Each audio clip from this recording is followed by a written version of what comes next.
Still no grace. I always put it down to start.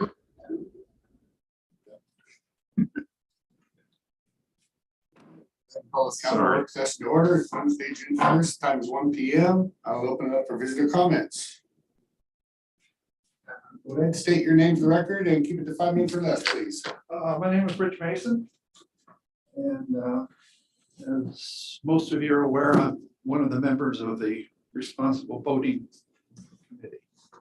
And on the agenda today is a review of our changes to the ordinances and that. One thing I wanted you guys to keep in mind is that everything that we've done, all the work and all the effort we put into will be for naught if things aren't enforced. The key here is enforcement. And it was a problem in the past. And really the existing ordinances were fine. It's just that there was no enforcement by the city, by the police. And it's due primarily to what I've been told has been resources. So I just want you guys to keep that in mind. It's all based on enforcement, or none of it will work. Okay, so that's all I had. Yeah, I just have one comment because we're both on that committee. That's it on too, is that we were also talking in that about having a private person do have the ability to write tickets, the harbor master that we've discussed, and that some would require a police officer, but we don't know what those situations would be right now. But Yeah, because when the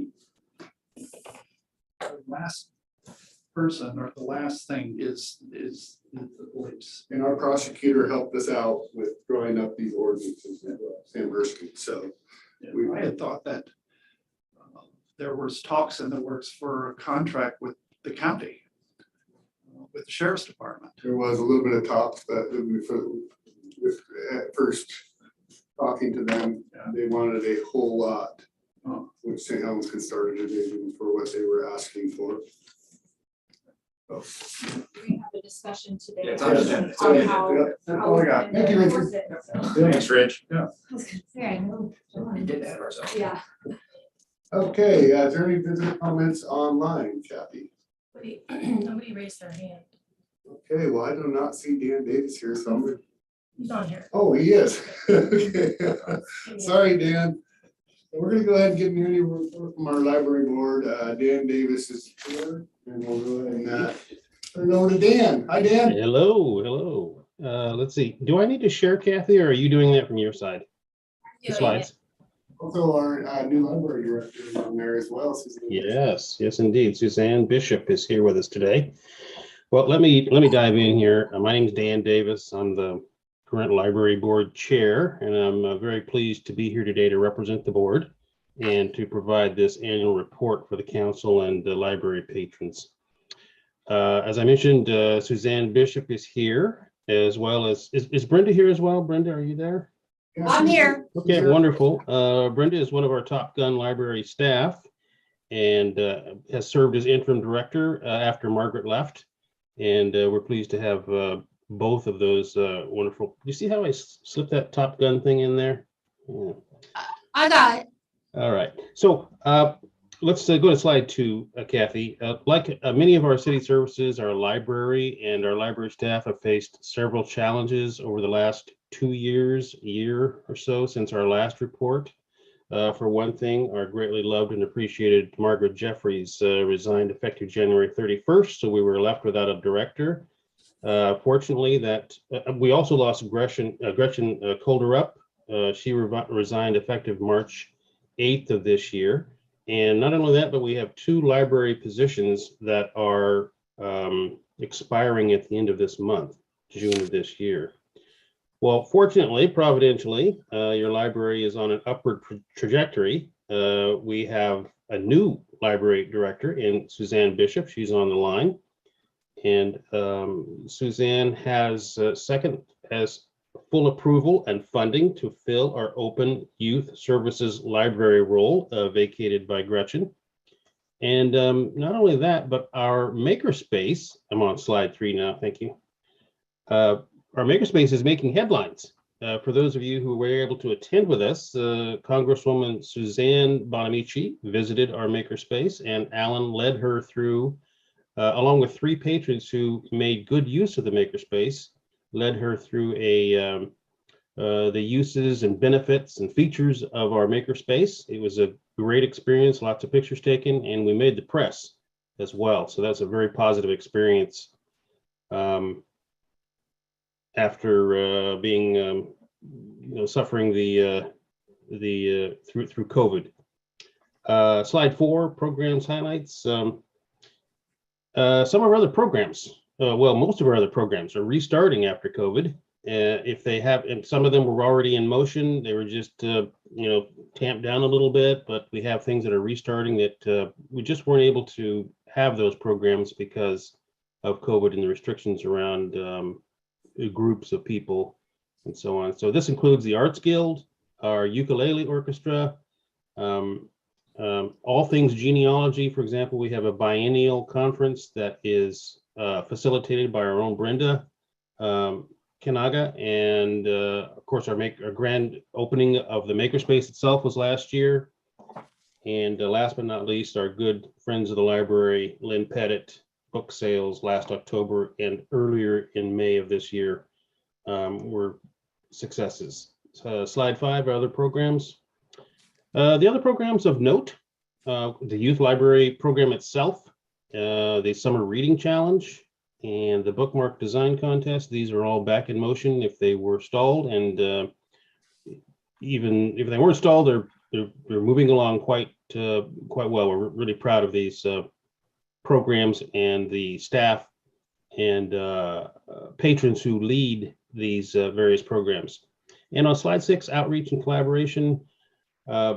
It's a well-known fact that our library is more than just a place to go to read or to check out books or to use the services that are at the library. We are out in the community. For one good example is the Nature Buddies in McCormick Park youth services program, where we set up posts. Posts are set up, reading posts or informational posts, and the youth librarian leads younger folks, youth around through the various stations in the parks. You get outside of the confines of the doors of the library itself and into the community. And of course, you can visit, patrons and interested parties can visit our Facebook page, our Twitter page, and find out more about us. We have a page on the city website, sthelenosorgan.gov as well. You can find out more there.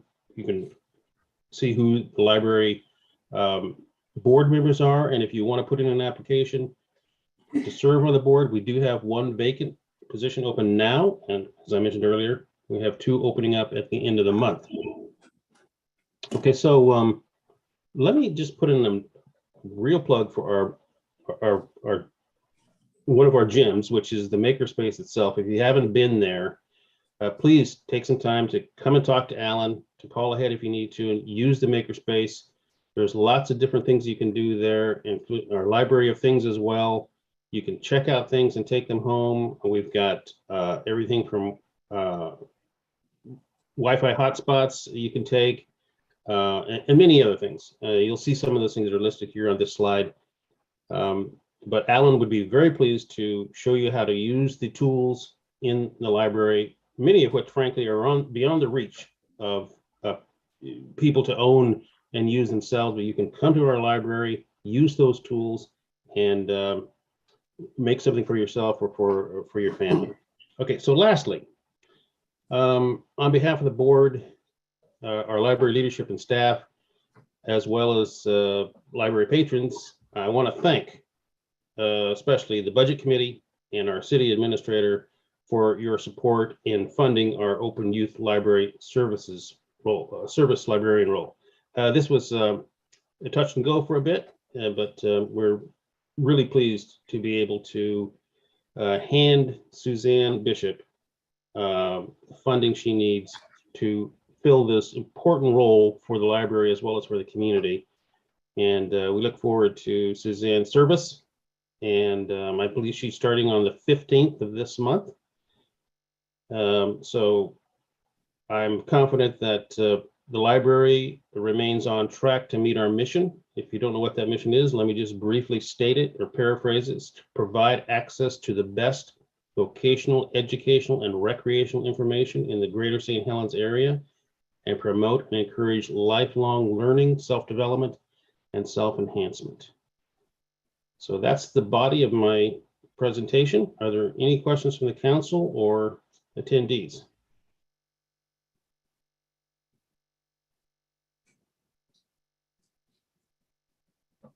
No, you actually did a great presentation.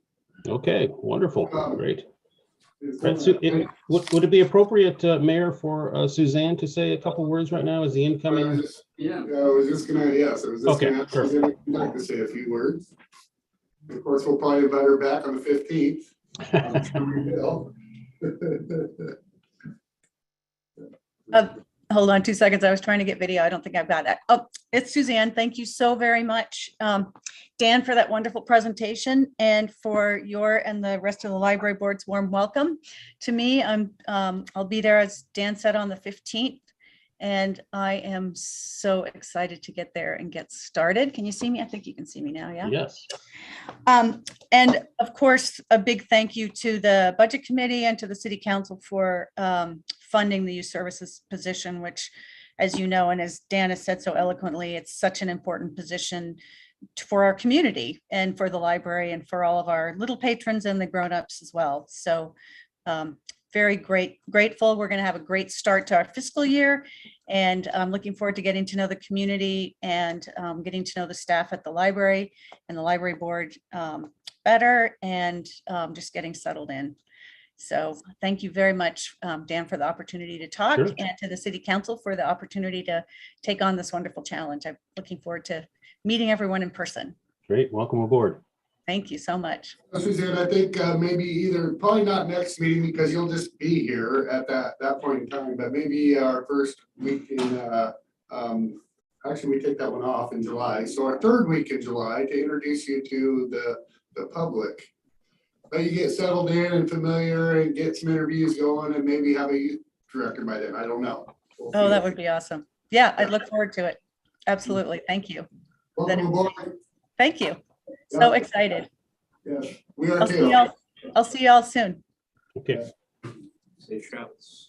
Thank And you. as always, thank you for all you do in our community. You're a familiar face around here, and you're always trying to help out. So we definitely appreciate your service, and let the rest of the board know that we appreciate them as well. okay. Thank you.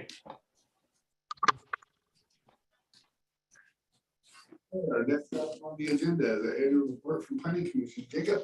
Thank you. So the planning commission over the last year, they met 12 times.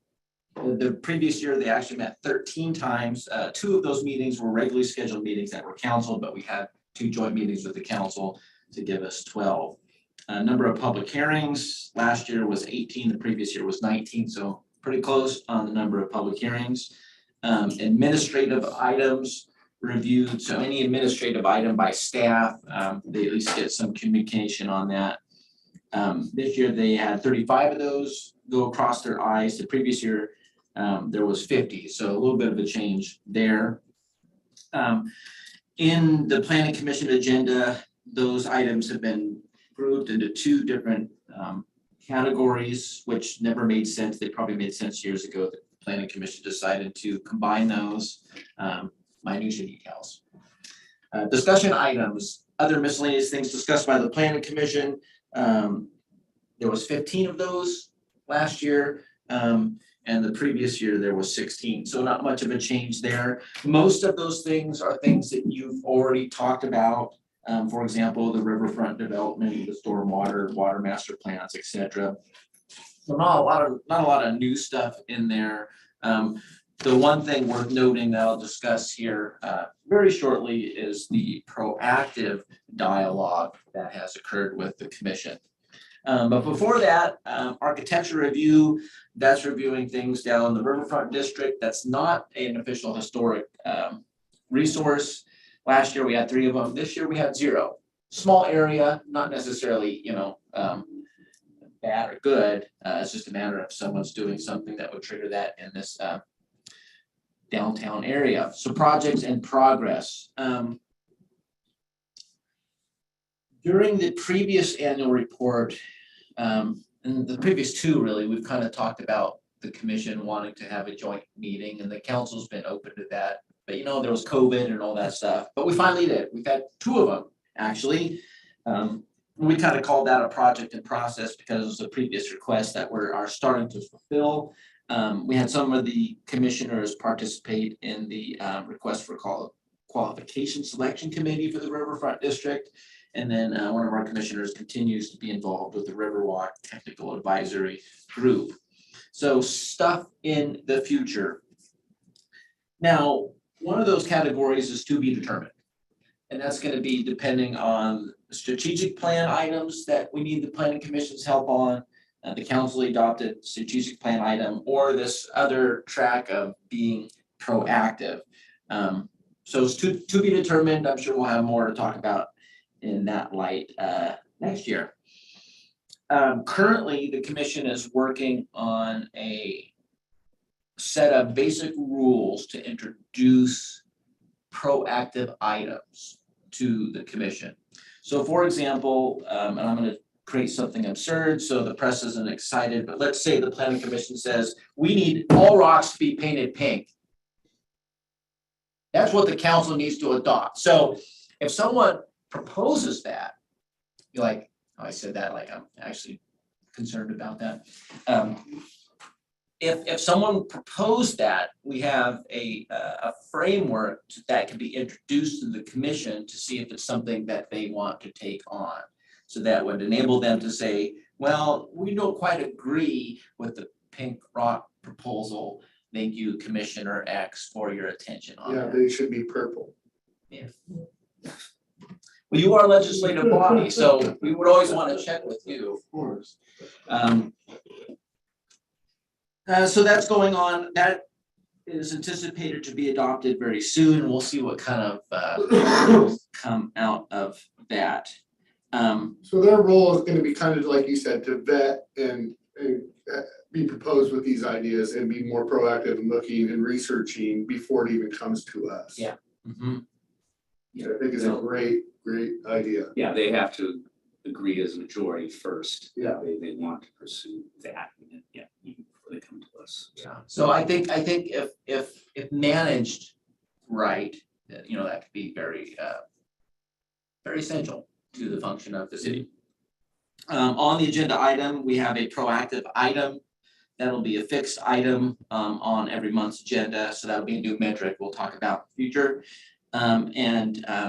A non-quorum subcommittee has been meeting for the last several months.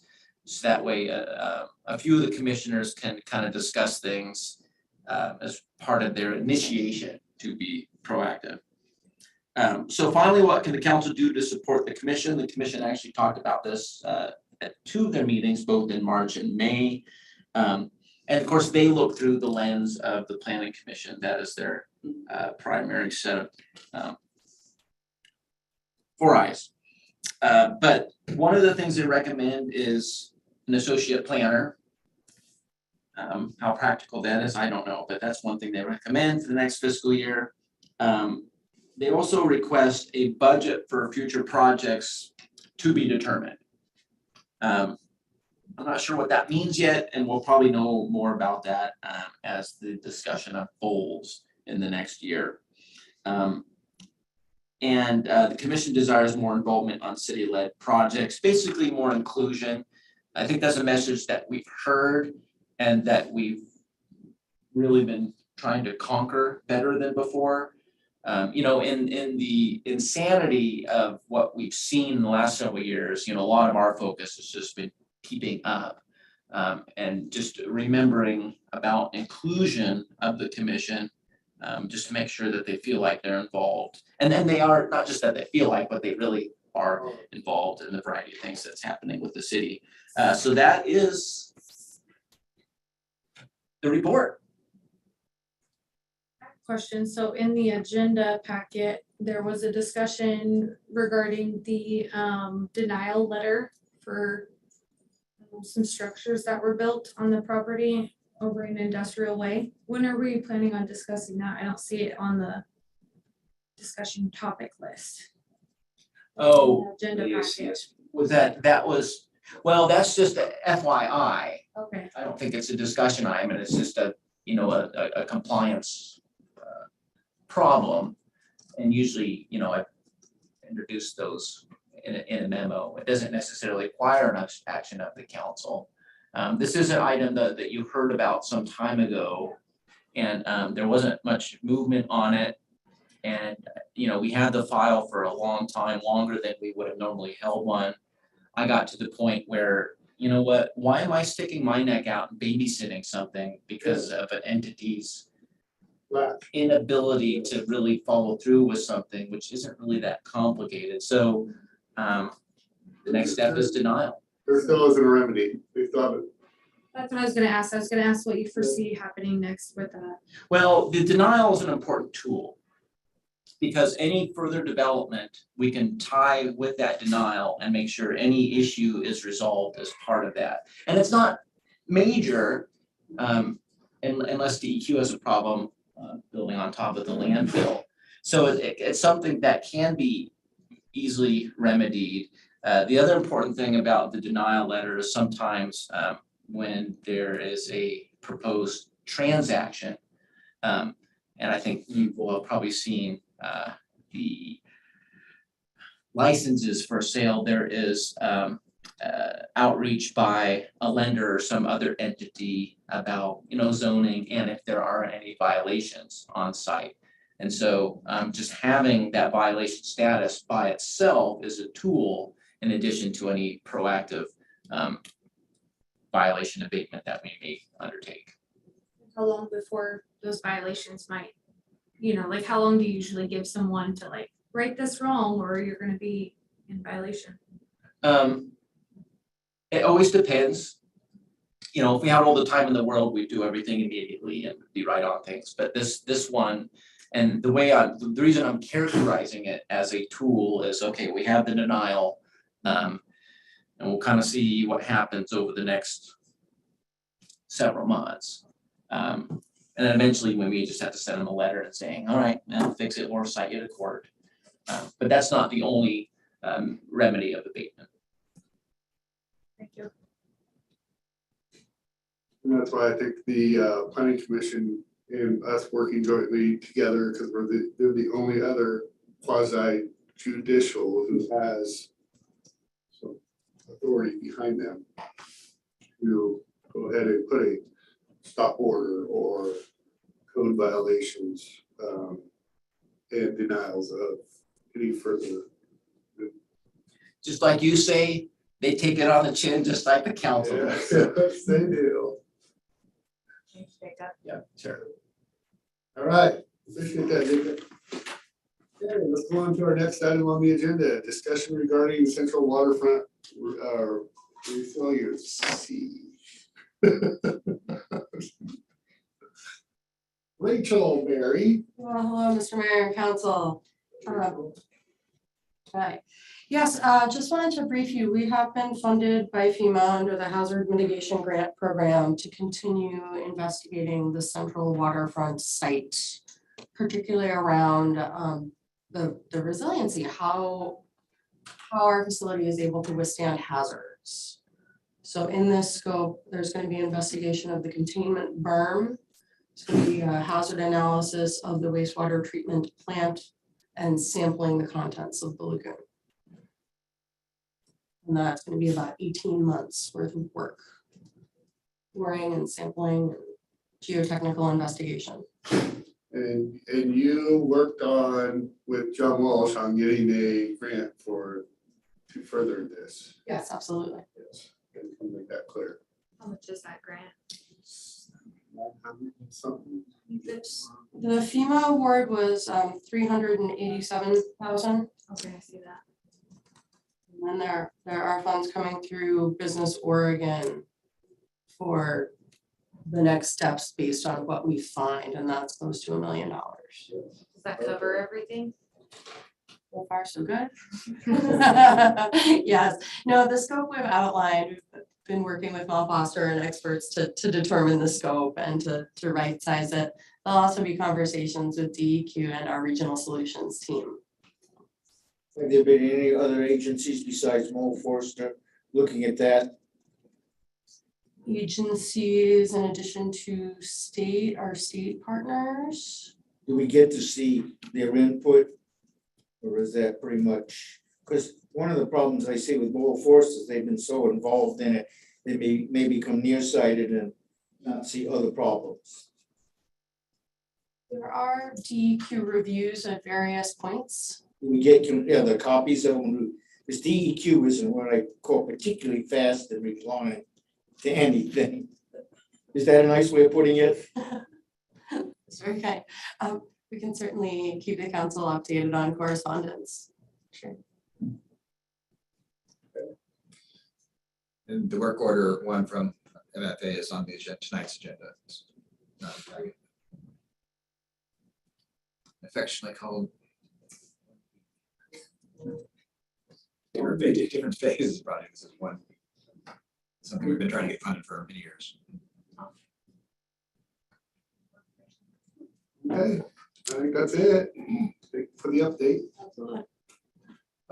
Discussion regarding Sand Island policing and security, John.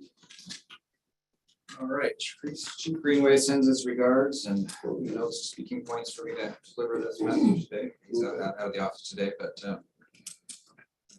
just beginning with Mr. Mason's point about the it all depends on enforcement. Sand Island is not immune from that either. You know, our officers have a challenge to get to Sand Island to do the enforcement in there, and over the past years, it's become more used, more developed with the implementation of the Sand Island campground, and we're really, frankly, been struggling to find the resources, the training, the partnerships to make it happen. But it seems like we've made some traction. The responsible boating communities, focused on not just the docks, but the waterways, and Sand Island's certainly part of the waterways in that connection. And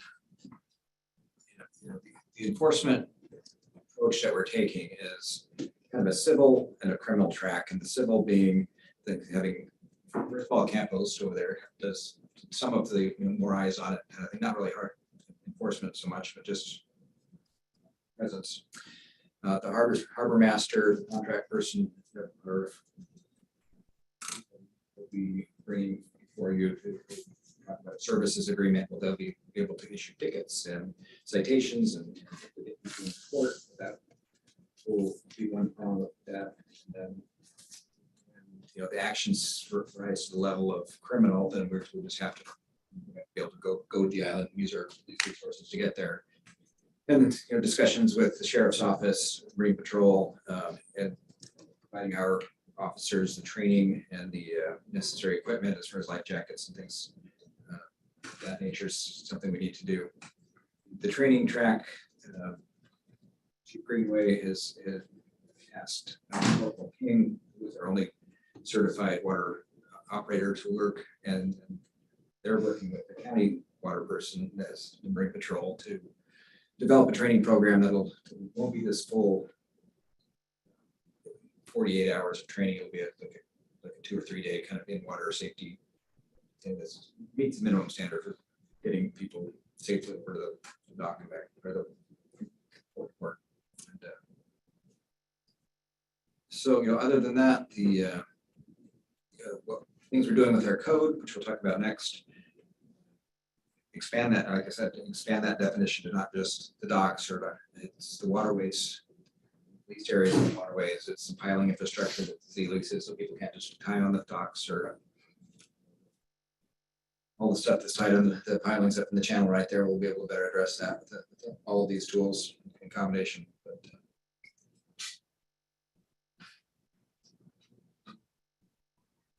questions? Yeah, somebody mentioned that we were gonna get this large boat and the police could use that. In other discussions we had, it had to be a police boat run by police. What is that? Which is the official definition? I can't answer that definitively, but I would leave it to the police to decide which they would like, what they would be on. Yeah. As of right now, though, is that an option for them to use a civil vessel to go over to Sand Island if they need to make an arrest? How are they gonna get that person from Sand Island here? Well, we have a partnership with the sheriff's office already to use Okay. that. to- So we're gonna use their boat for arrests, okay? When we did that study with Chief Salee, we found that what are you gonna do if you cuff people? If you cuff someone? Yeah. Because they can go overboard. Right. They'll do everything they can to go overboard. And that way the police then are liable for that person. So then a cage was Cage boat? okay, a cage, exactly. Don't that chain them up to a tree, remember? Well, that could have been an You option wanna as go well. make the arrest yourself. Well, I don't know, you guys So are. no, I mean, and Creative. it was a drum that was just, that just kept beating and beating and beating until, we heard about the cage and we go, oh my God, that's, all these things would have to go on a police boat to make certain that if someone is arrested, that everything that you can do to keep them chained down somehow without going over. The That's- nice thing nowadays is that we have actually these water vests that come on and they don't activate until they actually hit the water. Then they're in place. So you put that on put them on the boat.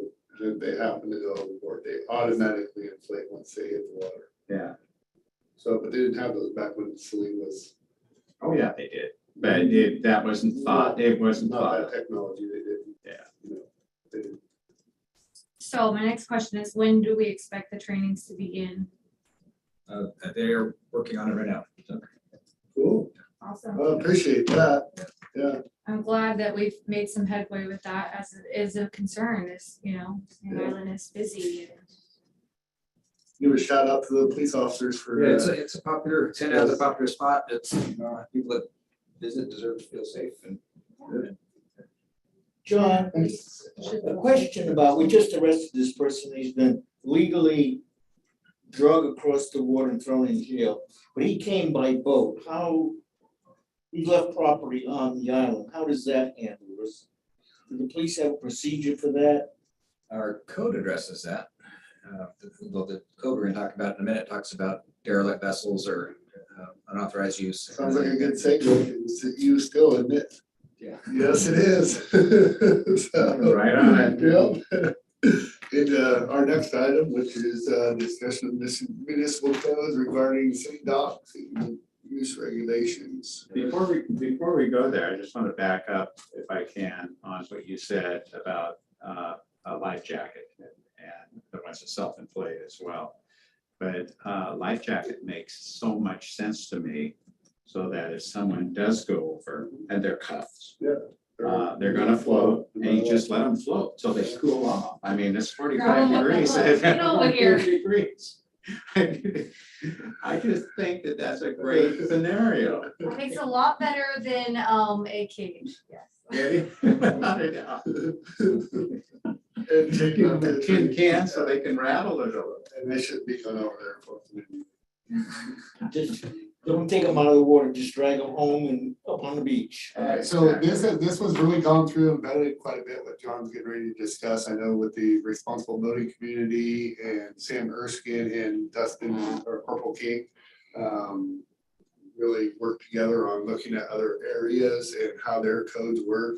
And John, I just wanted to give that little segue into your presentation. Yeah, no, it's here. great. And our current ordinance wasn't terrible. This is an expansion and a refinement that, for the most part, there's a lot of word diet here. It gets down to the real salient points, and Kathy's gonna put up the red line document that shows the changes more clearly than the finished one. And so I've talked about, we're expanding that definition of waterways, and so not just the docks, the waterways. And where it's not waterways, I mean, city limits runs, mid-channel out around Sand Island, it comes back. But it's all the way to the center of the river is city limits, but the leased area is a smaller area, it's closer to your yards from shore. And the rest of that's snap channel, so you're probably not anchoring out there. There's not much to tie up out there as far as buoys and things, but. So the refinement of the purpose is to assure responsible use of the city docks and waterways, and also the conduct expectations and implementing reasonable time limitations. Preserve recreational purpose of the docks, limiting their use to registered vessels. So we're talking about behavior expectations. Do we have that definition with the behaviors, or because there was gonna be actually a sign like what mimic? There is. Okay, as long as it's coming out. It's a little wordy, but Yes, it is. sometimes rather than having all the no's on one sign, you put it a reference to the ordinance. And just put Yes. Just want to be inviting when they get there. Don't have any fun while you're here. No, yes, changes to some of the definitions, abandoned vessels being changed, derelict. And that's, there's a lot of things called derelict nowadays, but the, imminent danger of sinking, obstructing the waterway, endangered life, the dilapidated condition, environmental dangers, hazards.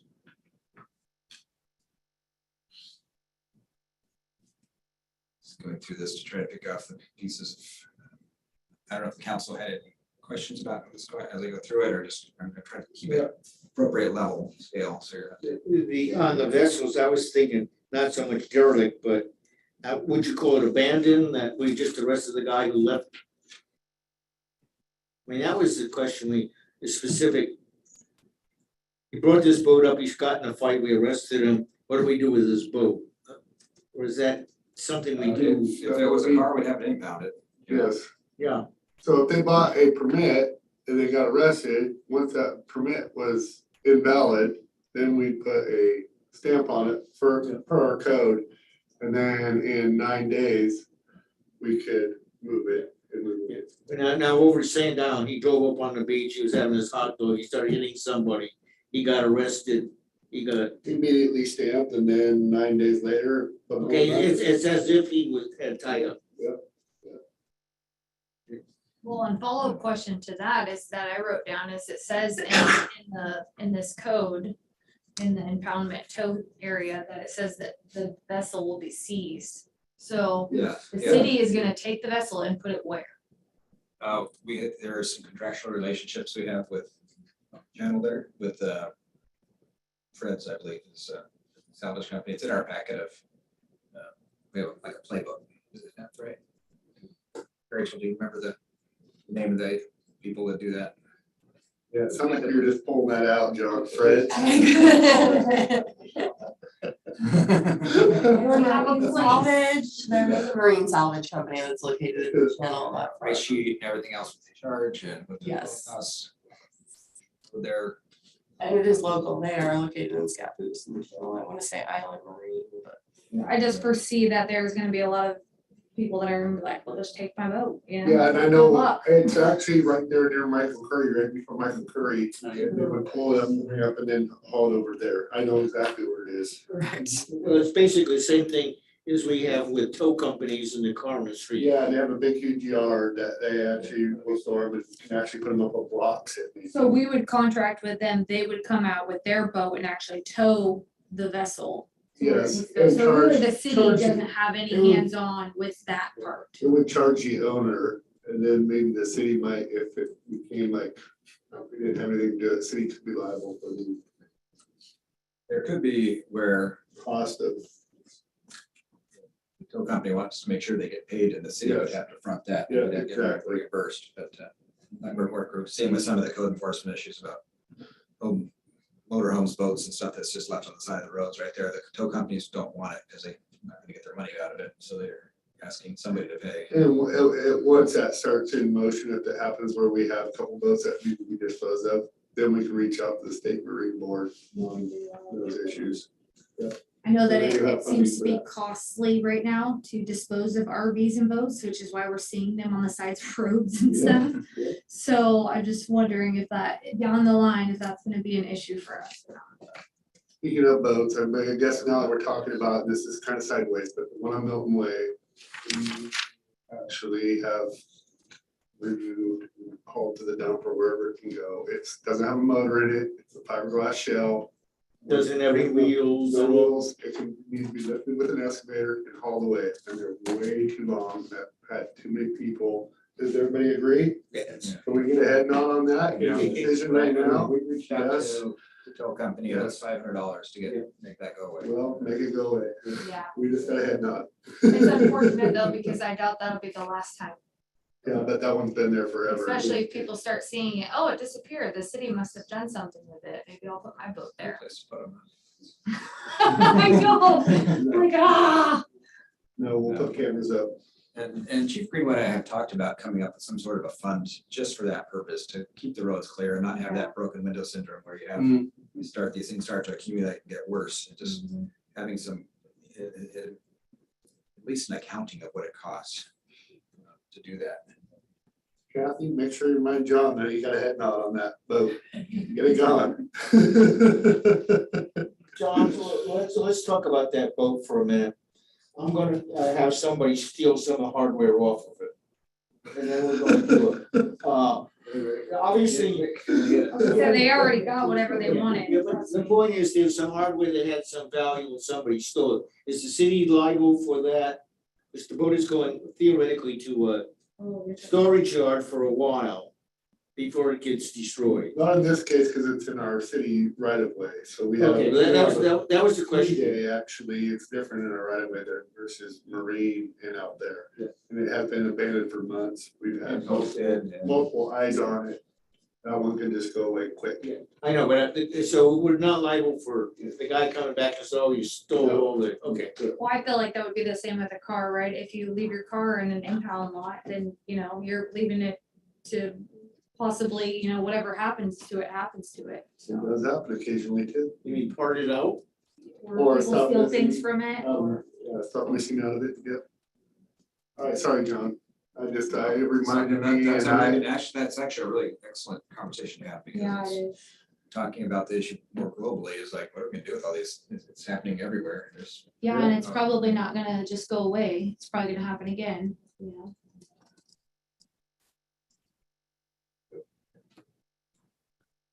When are we gonna get a clean copy? The thing I've got is all redlined and overlined and underlined. There's one on the, This is the red. regular version, that's session. clean. The clean copy was already. Oh, okay.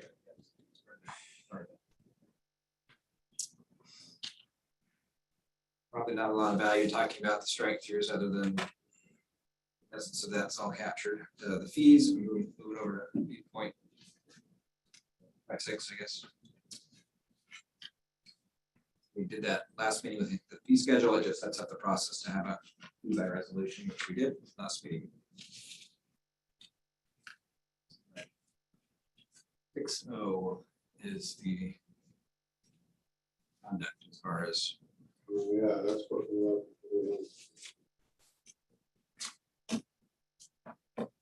the swimming, the injecting, cutting holes in the boat, we can't do that. Need permits for commercial activity, vehicles, I don't know what, this is, a lot of this was already in the code, so. So the docks, the fishing area, the number 9 is as far as Wait a minute, no fishing shall be allowed? Fishing in is, emergency areas, but if there's no emergency person or boat there, vehicle, then they can fish there. it says no, it used to say fishing is allowed in any, changes around. that says no fishing. Okay. Before it was only, oh, still, it's only the red. Yellow. Yeah, the red, yeah. And that's the only place that we're allowed to fish. Okay, so once sturgeon happens, that dock is loaded. And yes. And just let the Portland Yacht Club know that if it's an opener, which is usually 2 Saturdays a year, that they should probably talk to ODFW, not plan a trip around that. The docks are, Just let them know, I mean, Green Board says no fishing. the red area is the only area you're allowed to fish. But people fish all over. So just let them know that the There's not- mayor, since he was 6 years old, fished that dock. And it's been a right of this city to fish those docks, whether the Marine Board likes it or not, that's what we do. You heard all that, right?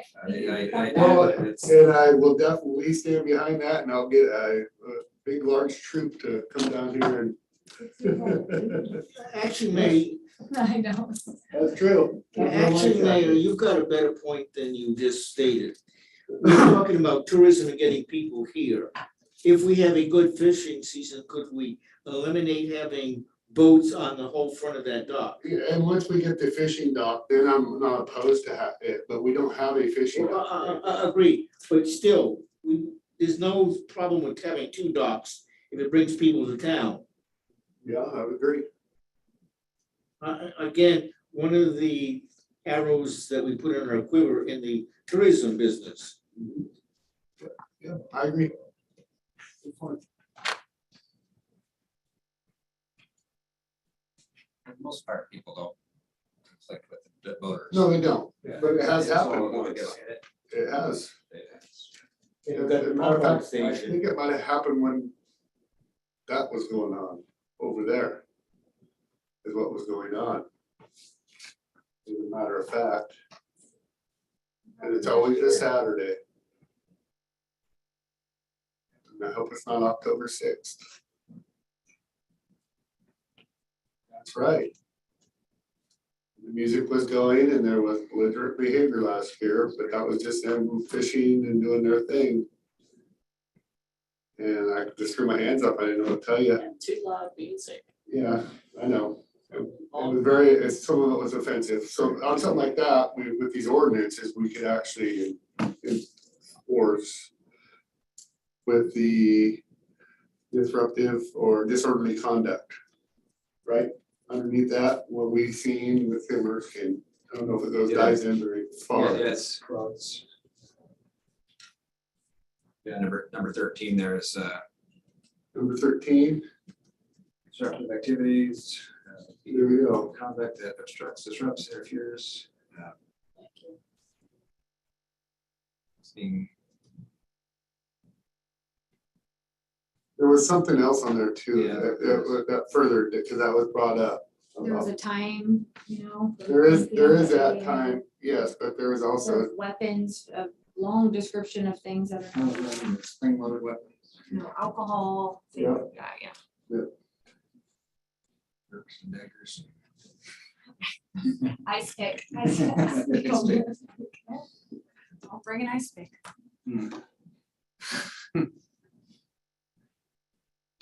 Little.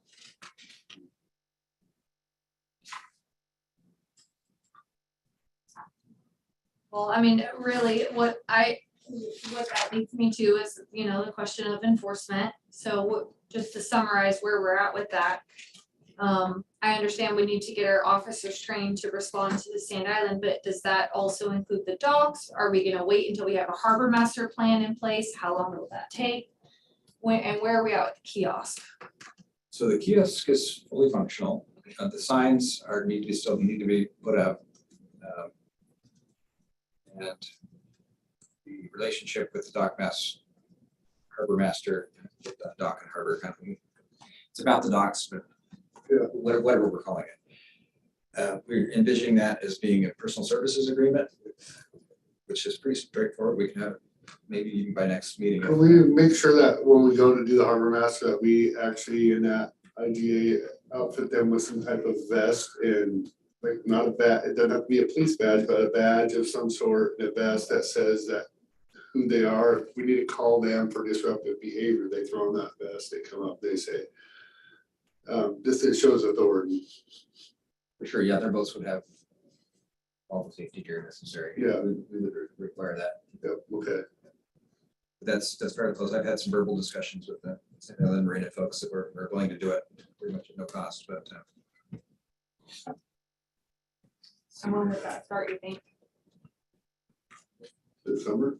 maybe within a month. Yeah. Okay.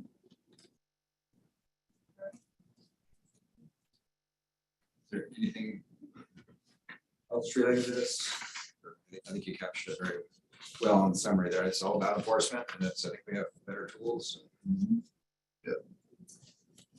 I finally feel like we have a good plan in place, so. Well, and the fee is the only way to actually implement the kiosk to be able to pay self-sustaining for everything that we're trying to do, to actually have a safer waterway for all. So when people get, because you're gonna hear about it a little bit from some of your boat, right? Well, that's, the day use is still relatively free up to, I think, 2 or 4 hours is what we decided on that. Something like that. You still had to pull a ticket. But it was time. Not programmed that way. But we can have a program that way. Yeah. We can still allow somebody to tie up, go up and have, you know, lunch. Whatever we do, run to IGA, run to, go get, they forgot some at home, could you meet me at St. Helens Dock? That type of stuff. Don't have anything. Under 12, back to kind of fishing question, do they use fish stunners on the river here, Rick? Fish what? Stunner. No, but, a lot of times in the little outlets, they'll be up there, you're talking like bow and arrow? No, I'm talking about like you got a large fish on board and it's jumping around, you hit it in the head with a, Oh, yeah, a little bat, yeah. yeah, we use So, those. and that was the question, is that They're on considered a the weapon? list, too. We do that, Yeah. They can look at our load. The question is, if you tie up and have one of those on board, is that considered a weapon? Or fishing? Weapon would be a knife and a gun. Or an ice pick. Yeah, that's. Saying it says ice pick. Okay, the stunner, I was like, what? Oh, yeah, a little bat. So you got a stunner. Well, in different parts of the country, it's Yep. a different name. Okay. Sure. All right, so I think we've covered that. Let's go on to our next item, which is review amended finance director job description, John. There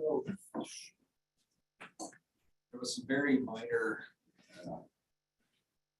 to the finance job here. Wouldn't bother putting a red line in.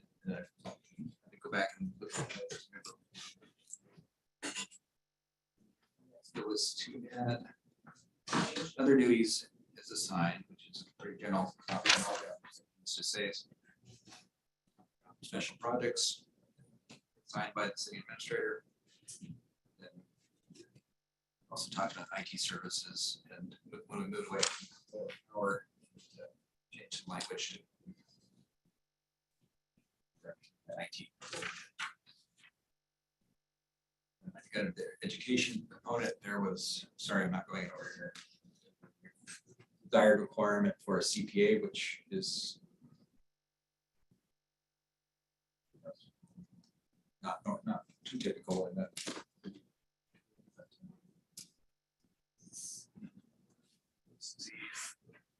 It's not typical to have them licensed as a CPA. Right. Okay. Just like public work directors not necessarily have to be licensed engineers. Yeah. They'll be trained as it, they don't necessarily have that credentials and licensing for it. Then the relating to our, there was some old language in there about specific to the software we used as far as Springbrook. We updated that to a which is a enterprise logistics. Enterprise resource planning. I guess. That's it. So they're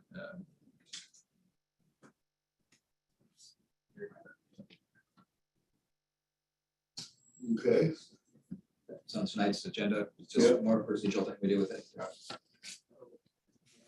Descriptions. You know, it's just minor. Curious how long this has been like under consideration or development. And I may have been tuning out the stuff. It's just something that we were told that was going to be looked at, and been done prior to the presentation now. So we did the assistant city administrator position, but we didn't update the finance director. Then we went back to the finance director and the job description, but it was just an appropriate time to do so. Sure, again, that makes sense.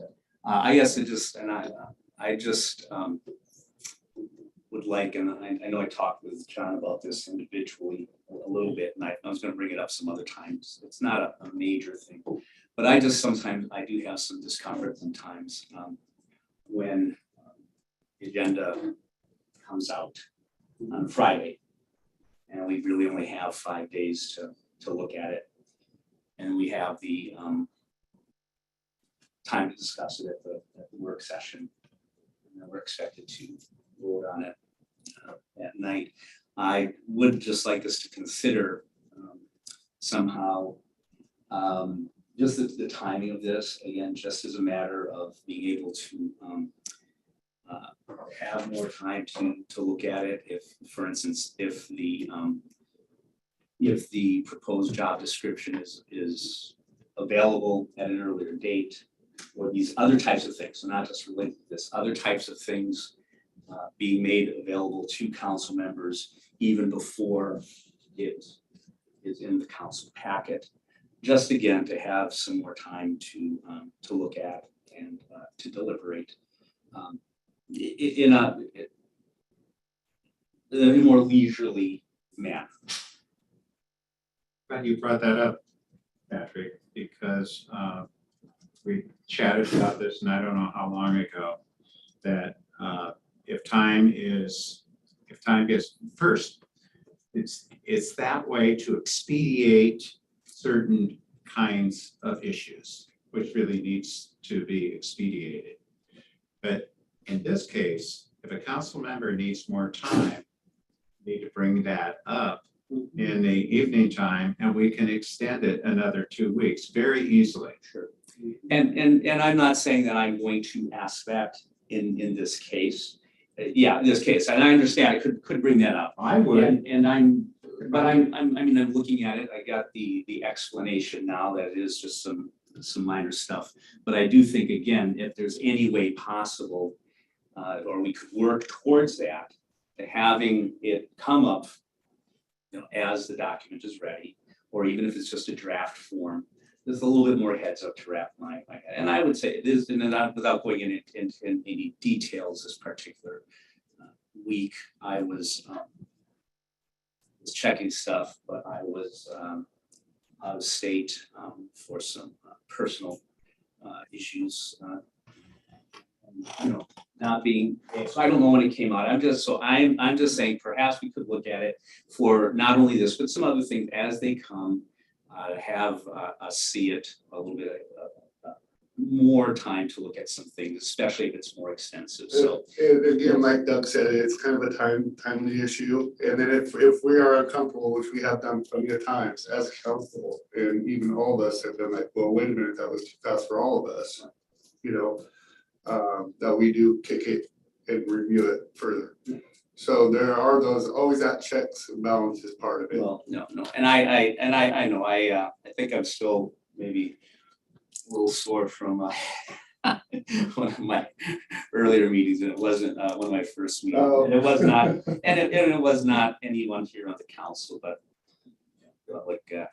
I'm gonna follow up on what Patrick. criticize. I think I've developed a thicker skin. That guys, you don't have the time to do the job, then you shouldn't have this. No, that's not. And I know that's not coming from here. It's coming Because we've all had that happen. So you're right. Coming We from- have kicked it down and furthered it where we all were like, yeah, we can. So, right, and we did do that. We did do that was when we had that slew of things. So anyway, I don't want to go on about it. Just so just FYI, I don't anticipate requesting that tonight, but. Well, expectations on this job is to be very thorough, and that you are. And if you feel that you haven't been thorough, I don't see anyone on this council who would not grant you that time or grant any of us time. I'm gonna follow up a little bit on what Patrick said. If we ever have to double check anything, you get it at 5:38. You're not gonna do much Saturday, and if you gotta get on the telephone to a business, you got Monday, well, this last time, you just had Tuesday. And if you've got to check with other agencies on the East Coast, Well, we could probably do it a day sooner because usually we have it a day sooner once it's approved, but Kathy likes to send it out and put it out to all when you guys get it. Cause we are usually about probably, usually if a day before, maybe. and she's got a hard time too. I mean, the reality of putting it all together, it takes time too. And I acknowledge it, and I know I will see the email where your bird dog and There's a lot involved in and it. so I please don't take any ways that you're all trying to get it in a form. This team has been working on it throughout, starting Monday, pretty rigorously on trying to figure out, fine tune it, so. I think one of the things that Councilor Berkeley and I noticed when we first came on the council is that everything's very condensed. Yeah. You know, you have the work session and then you have regular session. And I think that's what he's mainly referring to, not necessarily the when Kathy gets things out or how fast Kathy's putting the agenda together, but the fact that we try to put it all in one day, you know, and that's gonna have its problems because some of these things we're expected to read are 20 pages long. Yeah, and if like I said, if we feel like that we don't have it, So we'll try getting it for Thursday at 5. or We'll send out the packet Yeah. or in council, or maybe this is something we can put on an agenda just to discuss about, you know, just to talk about. I don't expect us to take any decisions now, but let's so we're good. Let's talk So about. kinda, you know, and I'm not opposed to it, but kinda it's been adopted for years. I mean, this is what I inherited it too.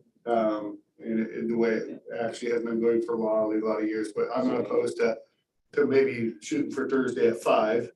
That way it's pretty much a full day.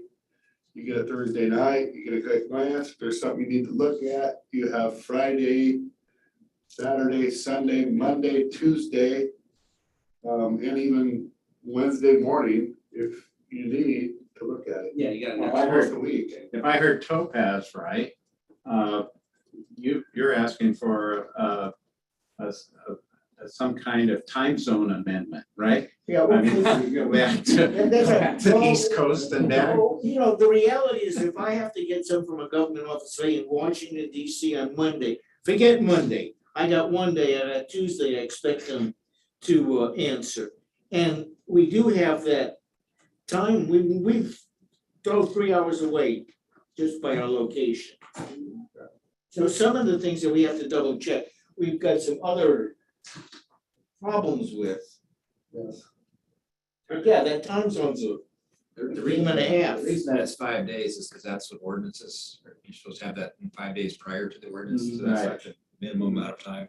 Yeah. So that's why we built, backing around it, the format of our workshops, you know, we don't do workshops like other places do, some of them don't do workshops at all, they just do everything they do. They don't. They go straight to the meeting, they talk about it, and they want to kick it to the next meeting, they do it. And, you know, for a while there, we're pretty much having 2 council meetings, you know, they were approving some things and, you know, Discussing. during the day, and then, you know what, there's nothing wrong with that, but it just, Yeah, okay. there's different ways to do it. Sure. Going back to, oh, sorry. I was just thinking, I wanted to go back to this before we moved on, because I could tell the mayor's ready to move on. Yeah, no, I got it. Well, I just wanted to just clarify it. I kind of am echoing what Councilor Berkeley is saying. I'm just wondering why right now we're, you know, looking at changing the job description. Doesn't make sense to me. That's kind of, it seems random. It's housekeeping, kind of. So do you use like a timely process where you like every 2 years you go through job descriptions or like? No, it was just a change. Every time the general policy is that when a job comes up, when somebody leaves a job and we get a new job, we look at their job description to make sure it's up to date and current with all of our personal policies. And some of these have been up to back 10 years. So did this job come open? No, when we switched from assistant to back to finance director, we looked at the job description because it was old. And we looked at it and we reviewed it, and then it kind of got set aside. My fault, it got set aside. And then just recently we resurrected it. So that's why it's coming now. Okay, that makes sense. Thank you. Kathy. Got commingled in with a lot of other stuff going on. I was just, I was echoing Councilor Berkeley's concerns, I think, of just curiosity about. And apparently I'm really predictable because you know I get ready to move on.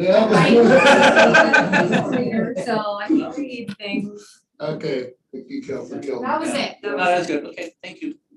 All right, we're gonna go on to our next item, which is a discussion regarding utility rates. Matt? It's not really a discussion, just kind of a clarification that on tonight's agenda is the final reading of the EDU ordinance change, as well as the utility rates. I want to remind you all, and it says this in the resolution, I believe, that the utility rates are effective July 16th, which means that it's the July 16th through the August 15th billing, which means people will not see these rate increases likely until the end of August, September, that bill. Average user was about $7 and some odd cents of an increase for an average user. So we wanted to, John and Kathy and I wanted to make sure you were okay with the resolutions as presented by Steve Donovan and the group when we came and did a couple weeks of presentations and answer any last minute questions or any issues that you saw. Yeah, thanks. I'm assuming that in the resolution, the rates reflect the percentages, percent increases that we had. Second, if we were to wait on this one to approve on the 15th, would that have any impact on our ability to institute the change on the 16th of July? If we were to. Nope.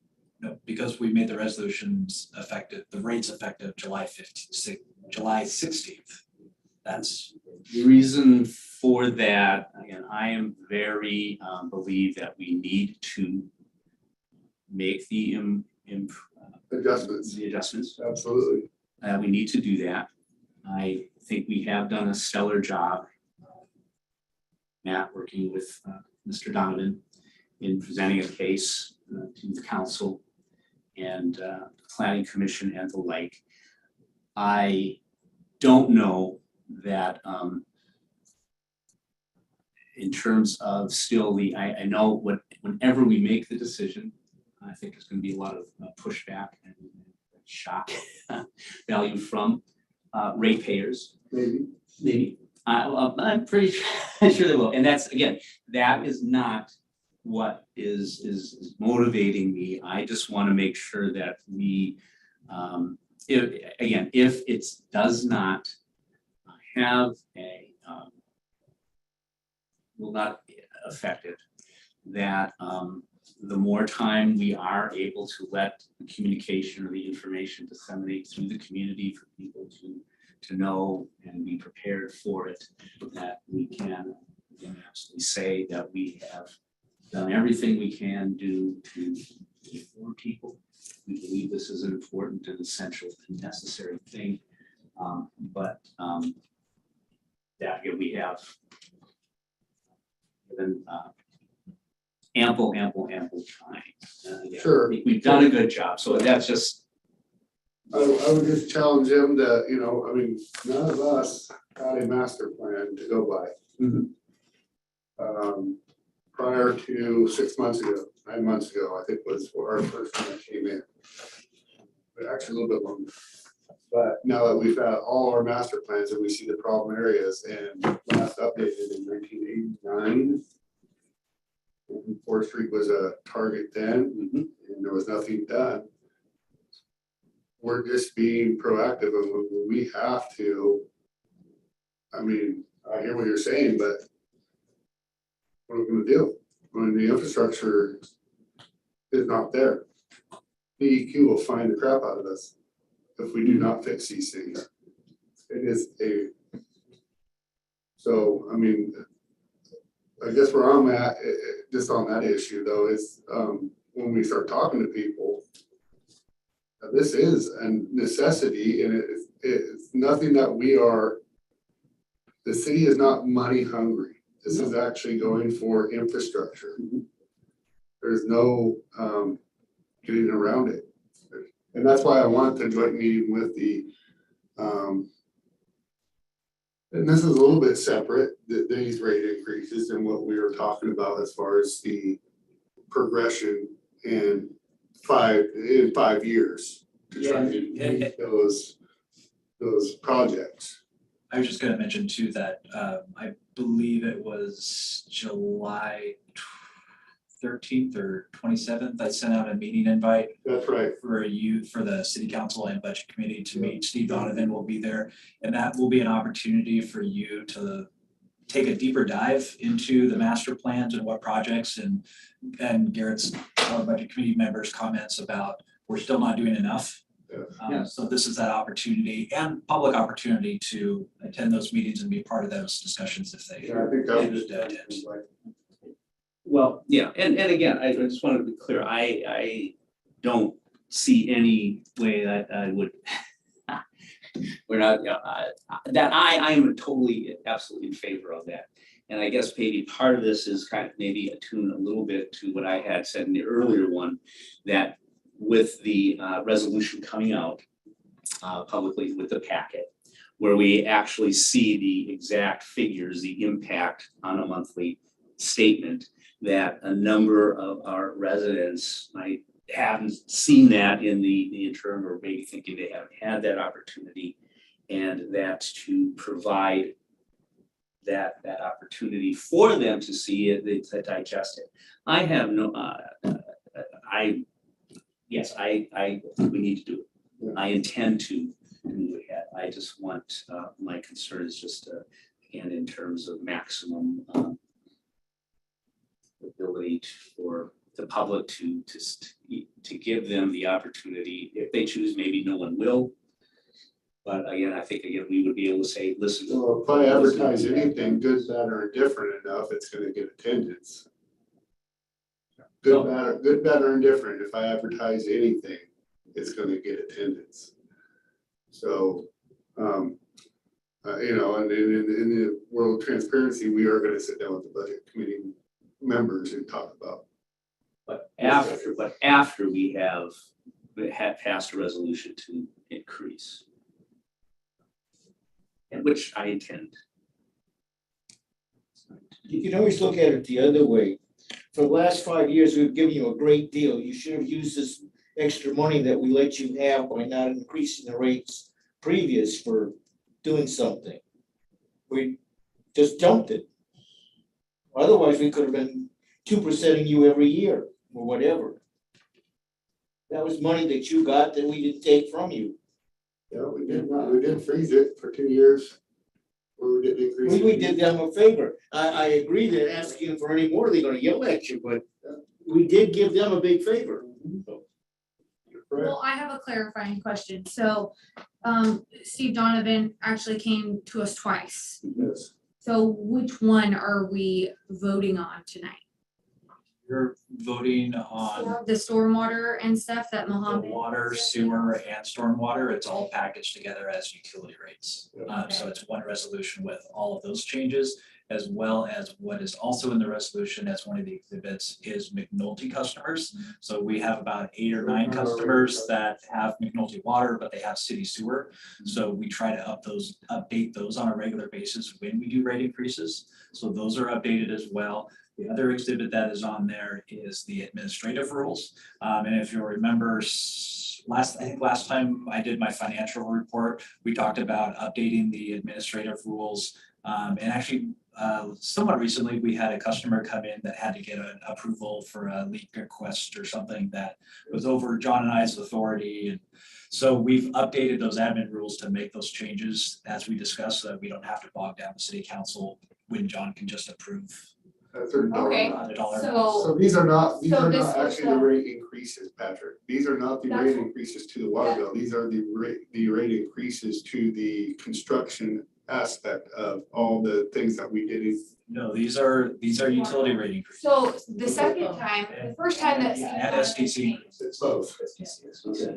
the first time that Steve Donovan came, that was a proposal for Those were SDCs. Okay, so now what we're actually voting on is the proposal that we've seen from our public works. And moderate. Well, Okay. the presentation with Steve Donovan was twofold. It was about SDCs, and then he came back and did utility rates. Yes. So both of those changes for the increases are the resolutions for tonight's meeting. Oh, so you combine them, No, No, they're two separate resolutions, one for SDCs. so and they're one both for on there utilities. tonight. Yes. Yes. Okay, because that is a question I think we need to discuss further.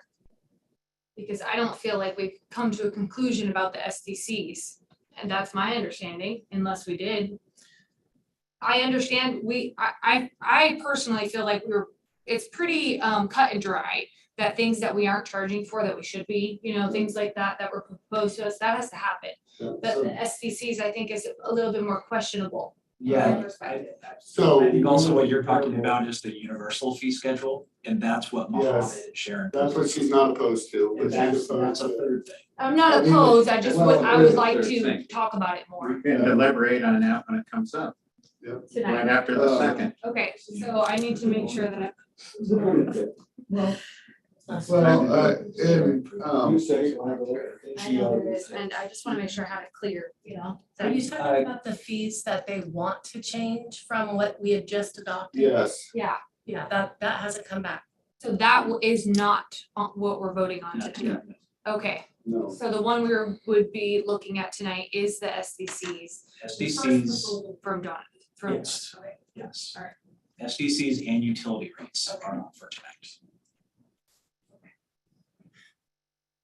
And you'd like further time to look at that? Yeah, I mean, I do think that is a bigger topic. I know that we So discussed do it you want before. public hearing over it? Is that what I mean, because we looked at it and I'm just questioning because we're also trying to get stuff going, but I'm wondering, when we had that presentation, we mimicked basically Scout Poos.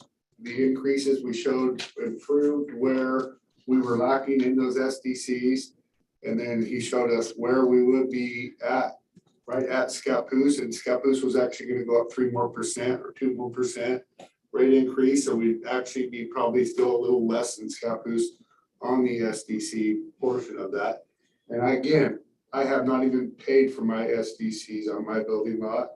I will be paying that increase. I think it's fair. I think with the further development that we have coming out, the reason it's so crucial is if you guys remember, there was an issue with the new property being sold that, what is her name?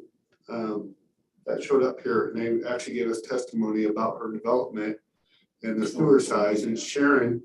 And that's the whole reason why we have to adopt this, because if Sharon Real could come down and talk to us right now, she would explain it better than I could. The basin that is overloaded. Yes. Yeah.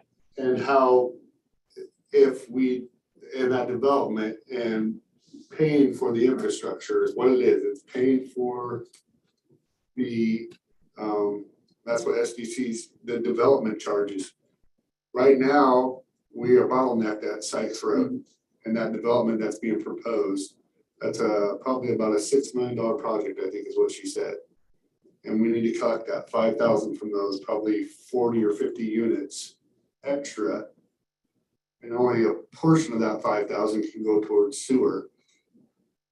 The rest goes to park, a little bit more to parks, a little bit to water, a little bit to, and we showed all those increases. So we did have a pretty educational. And the SDCs and utility rates are a direct response from the master plan and the projects and plans that we have over the next 5 years. So aside from the SDC increases, we also talked about rate increases for things that we weren't charging for. So That was separate, that was separate. I know, That- and what I'm saying no, though wait, is wait. the funds that we decided to charge for those things, That's in the engineering department. but that would go to storm and water. No, That's my that was in the understanding. engineering department, no. Those fees go help Exactly. subsidize the engineering department for the services that they offer the city. For the big developments, pretty much, a lot of that, the blasting, the stuff like that. It's not for infrastructure, it's for And it administrative. was a services. minimal, it really was a minimal cost to a huge, for example, Elk Ridge Development 6 is probably a $2 million new phase of putting sewer storm power through there. And we're talking maybe their increase is maybe $4,000 to $5,000 that they weren't getting paid to cover our staff's time. That's what remember they were saying, we were spending time inspecting these. Blasting was a big one. Trying to think of what we all heard about, but we heard about. It was a big one, the inspection fees were a big one that mentioned, and those were fees that go into the city for reimbursement and admin services for the engineering department. Those fees do not go towards any kind of infrastructure or maintenance. I think, when I first came on the council, I was pretty much opposed to SDCs in a, from my understanding. But I looked at it further and further, and it seemed to me it's like it does a huge favor to taxpayers, to people who have been in this city paying taxes for quite a while. Someone new comes in, it's an impact fee. It's almost like an initiation fee to catch up to where, to catch up and continue the impact that they're going to have. Yeah, and I agree with that. I'm not actually against SCCs. Matt and John and I, we've met several times to talk about it, and I think it's a great plan.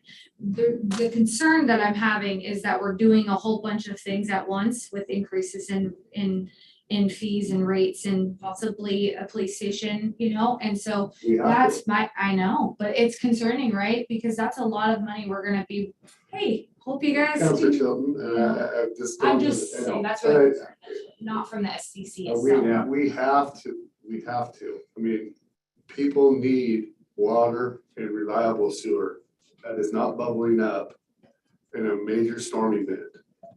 That is it. No, that's where we're at. I'm not joking. That's where we are at. You really, what I said is true. You can go discuss it with Mohammed and Sharon. I'm not opposed to that, and I think that's where you're not understanding, Mr. Mayor. So I'm not opposed to that. I'm saying I'm opposed to doing all of it at once, and so that means something's going to get cut, and that worries me. No, it doesn't have to. Not with the rate increases. Okay. What if I may ask, what kind of cut? Enterprise fund. Well, I'm concerned that we may take the police station off. Well, that's the general fund. But That's in the general fund. that's gonna be added to the utility bill, It's already added to the right? utility bill. So fee. we've already implemented that one. Police station, I see what you're saying. Yeah, you see what I'm saying now? That my thought is just Well, I think, here's what I think. concerning. Here's what I think. Okay, so maybe get together with Matt if you need to, Matt. If anybody, I get it with Steve Donovan. We had a presentation already. I don't know that this warrants a whole nother educational piece, because we did actually go through that. If we want to wait till after the budget committee meeting when we have him come, I'm not opposed to that. I don't think it's the educational piece that we're missing. I think it's just us trying to decide what's best for the city. Well, so the budget committee that the reason part of their discussion was to look at these target big items that are on our master plans that they have to happen in order for us to grow. Matt, can you, I have a concern. Will you have time to take an average family in our city and look at what all the increases would be for an average family of 2 children and a medium-sized home? Now, what it would cost, what our increases will cost that family and where they're from. And I think $7 a month. so we No, can see we it. just had an increase for the public $7 a safety month. fee. So No, how much was that? that was back in the first. That was $3. That was back in the $3 first. and That then was- It was actually- Back in January. It was actually an increase of $1. It It was didn't actually an start increase of until- $1 because it sunsetted. And Yeah, so it's. It sunsetted. Fee sunsetted, that was $2. we didn't hear nothing about that. And And then- this is something that is totally different, not relevant to that fee. This is actually our infrastructure and paying for, we cannot put everything on SDCs, and SDCs have to be up. That's definitely what we should pass. I mean, that's this new development that is putting a more pressure on an already shrunk system. That doesn't affect our current ratepayers. Exactly. And there's absolutely no Yes. value there. Yes. It's people who are moving into the community Yes. are paying their, what I call initiation fee, because it's. And if we needed you to have catch further up. the discussion with Steve Donovan, with the budget committee members, as far as the rate increases and looking at it closer, just to make sure we're looking at it right and that it's fair, and this is a step process over 5 years is what we talked about. And seven was a little more than what we discussed. We discussed right around 6 originally. Yeah. In that discussion, if I recall, $6 a year for 5 years. Correct. To try to meet those target prices. And so, I mean, I was. We were specifically on the sewer, we were almost on that track of that $5-6 range until the Basin 6 project came up, and that's a $10.5 million project. That's when that We Sharon did not have the funds for it, when and that's what really kind of pushed it up to that $7. And that's assuming that the sewer department has to take out a loan, likely from DEQ for a Pay for it. loan to help pay for it. Mr. Mayor, let me correct some, which Doug said wrong. He said when people move in, they get this STC. No, when a building moves in, the fact that people move into the building. Yeah. Exactly. Okay, but as I said, we're talking about putting a piece of hard stuff in, and we gotta charge for the hard stuff. We're not charging for people coming in. No. We have, people are gonna move into Yeah, the we're building. charging for that flow. But see, the building doesn't have any emotion. People spending an extra dollar hurts. I was speaking about a residence, I'm sorry, Yeah, I know, but it's still a not an building, apartment. but it's still a building. Yeah, but there's Well, a there's family differences, that, yeah. there's a family that is going to be paying that price that is moving to our city. Yeah, oh, yeah, that's true. I mean, but that doesn't hurt if it's my building that I'm paying it for. If I'm paying for it, it hurts. So It still comes out of my pocket. I'm not opposed to, it's a little ways out, but I'm not opposed to pushing it out. But It's I would rather, I would rather Exactly. address it. I would rather address it tonight. I mean, Steve Donovan, he'll come back and say the same thing to our budget people. So and I don't, and it might be different, Councilor Chilton, and, for me, I was convinced, I don't need further, further information from Mr. Donovan. I believe the case has and was made. My, again, just that was just that, I would be more comfortable I don't think we need to or should postpone a decision until the budget committee, our meeting with the budget committee. But I think that waiting 2 weeks, again, just out of the excess of providing residents or whoever an opportunity to express themselves if they so choose about it prior to our making our decision would make me more comfortable. So as far as the need for doing it, and the importance and the necessity, and I'm convinced that we do need to, and I don't see any way that I would say not to do that. I'm firmly committed to moving ahead with this, but I do want to try to ensure that we can say that we have given this some additional time again. So my fear of that is, are you gonna be able to explain it thoroughly, what was discussed by Steve Donovan? We've been educated, I believe so. and they had the ability to show up when that discussion was part of the topic, and the resolution was posted 5 days in advance. And a lot of people don't care until it's not now it's definitely gonna be out there because of this discussion, and I can guarantee you the Chronicle's watching. Which And it's gonna make front page now. and if it, well, then Is if it that does. better that it does it But now? that's or- just the where press is we're doing at. their That's just job. where we're at. The To be honest, the newspapers have already talked about it ad nauseum in the Chronicle and Spotlight because of the presentations that Steve and Mohammed, myself and. Sure, in our So, $87 million budget.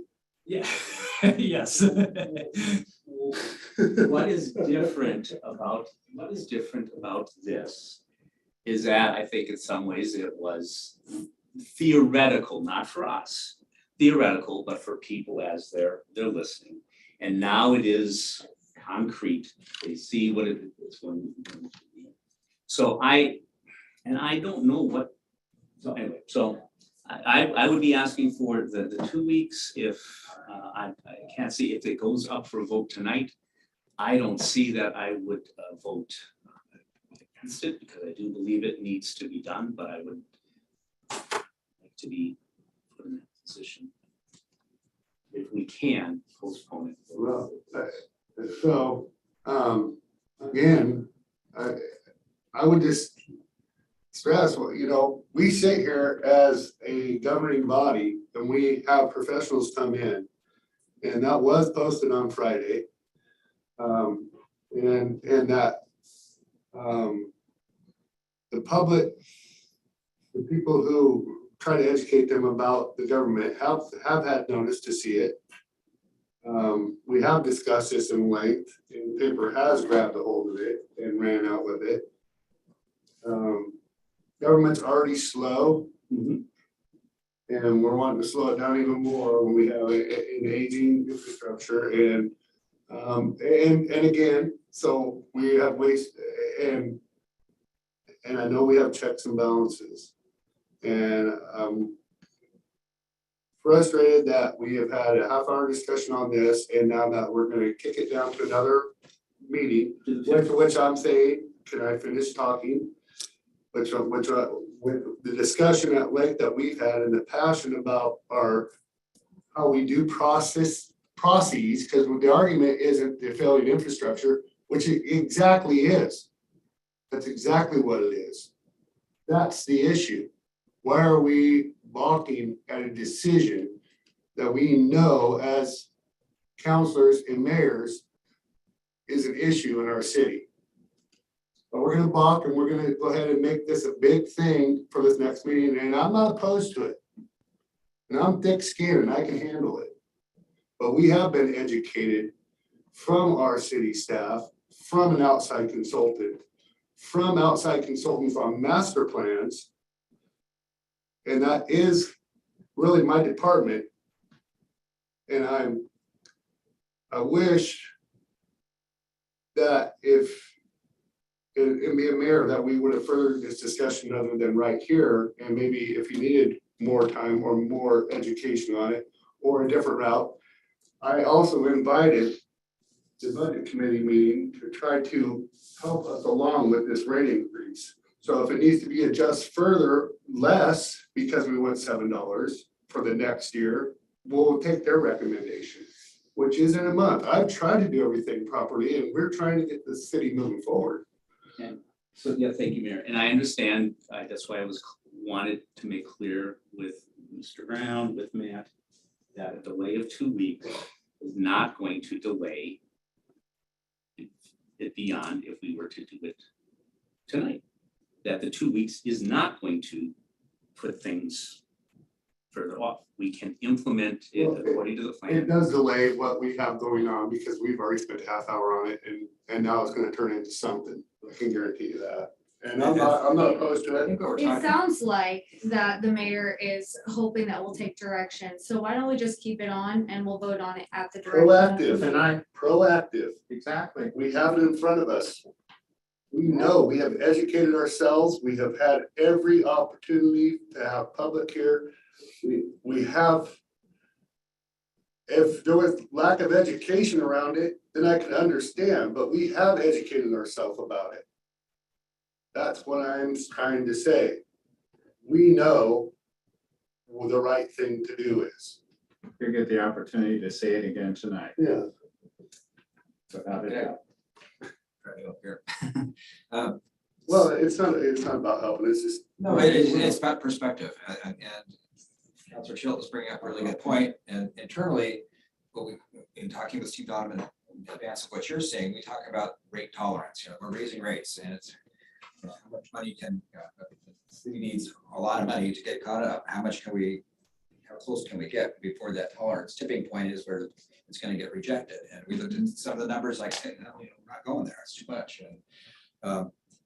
And reflecting back upon 2010, 2011, Boise leaving, we raised rates 100%. I mean, it was over a few years and it was, I mean, that's probably the one that was here then. I wasn't even there for some of those, but the ones, you know, after they go up, the room is completely full. And then you have that conversation with them then. It's like, this is, you know, sorry, this is something we really need to do as responsible members of your community, leading your community. We're not on a sustainable path. And so it's really, I get your point exactly. It's like, what's the discomfort level with raising rates? And If you want to look at it in a really disgusting way, when we started this discussion a few months ago, a gallon of gas was half of the rate. Now a gallon of gas is about what we're going to change the rate. No, not that much. In California, it's gone up to 7 some places. No, but we're not changing it that much. That's like, it's doubled. No, but he's just saying we're raising it basically 1 gallon of gas. Yeah, that's right. My final thought on the issue is just that, That's what he's trying to say. Comparing gas to our. $7. We're raising it a gallon of gas. You gotta pay money, Not tough. even close. So my final thought on the issue is just that one of the things that has, you know, been a talking point recently in our meetings is, you know, the old council didn't do this and the old council didn't do that and. Exactly. You know, well, and so I want to make sure that this isn't something that I personally will reflect on and say, we didn't do what we should have done, or we didn't do our due diligence. I can't speak for Councilor Berkeley, but my guess is he's probably thinking the same thing. So I'm, like I said, I'm not opposed to it, and I'm most likely gonna vote yes on it tonight. But I just wanna make sure that we're doing things properly and that we're not gonna regret decisions made. And, you know, all the decisions that we make, if we go back to the mission statement and then make our decisions on provide a safe, healthy environment with a sound economic framework, that's the most important thing. You have to rationalize the vote on that. And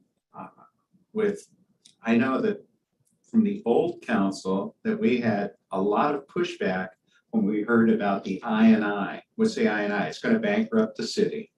What the I&I is doing is making our city much healthier. Our sewer systems are now upgraded to a point where they're tolerable anyway. You know, I don't know what kind of grade that an environmental impact group would give our sewer systems at this point. But you know, we're striving. And I was like $11 million. $11 to $20 million is what it was going to cost. And it was like everyone was just going through the roof. Somehow we made it happen. And, you know, we did get pushback at first, but, you know, as time went on, things got taken care of. And we're a safer city for it now. That's a good point, you know, and because I know I got critical, like you said, of old administrations, you know, and I just would like to apologize to them because they did make some big changes too, but it's frustrating when you see a master plan that was last updated in 1989. We as a council seeing that and knowing that 4th Street was a target issue and maybe it was just overwhelming for every administration prior to this, you know, but we know that we can get it done and we will get it done. And it's just a matter of continuing to do the grind and having that tough skin and working together and having this great discussion. I'm not opposed to this discussion either. And I didn't take it personal by anybody. I just, you know, I know we've been educated and had a lot of input from staff and outside consultants on this subject, and that's what I was expressing, I guess. So to the council is, you know, why are we balking when we know this is the right thing to do? So that's my whole spiel right there. Yep. Okay, let's get a, thank you, Matt. It was, you always bring some of those good discussions, Matt. I'm always the fun guy.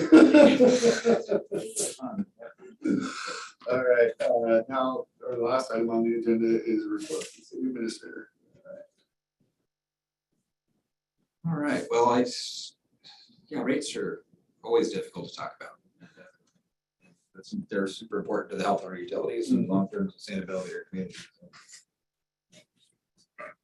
Gotta keep pace. And one thing I didn't mention earlier was how we keep track. We measure ourselves against our peers a lot of the time.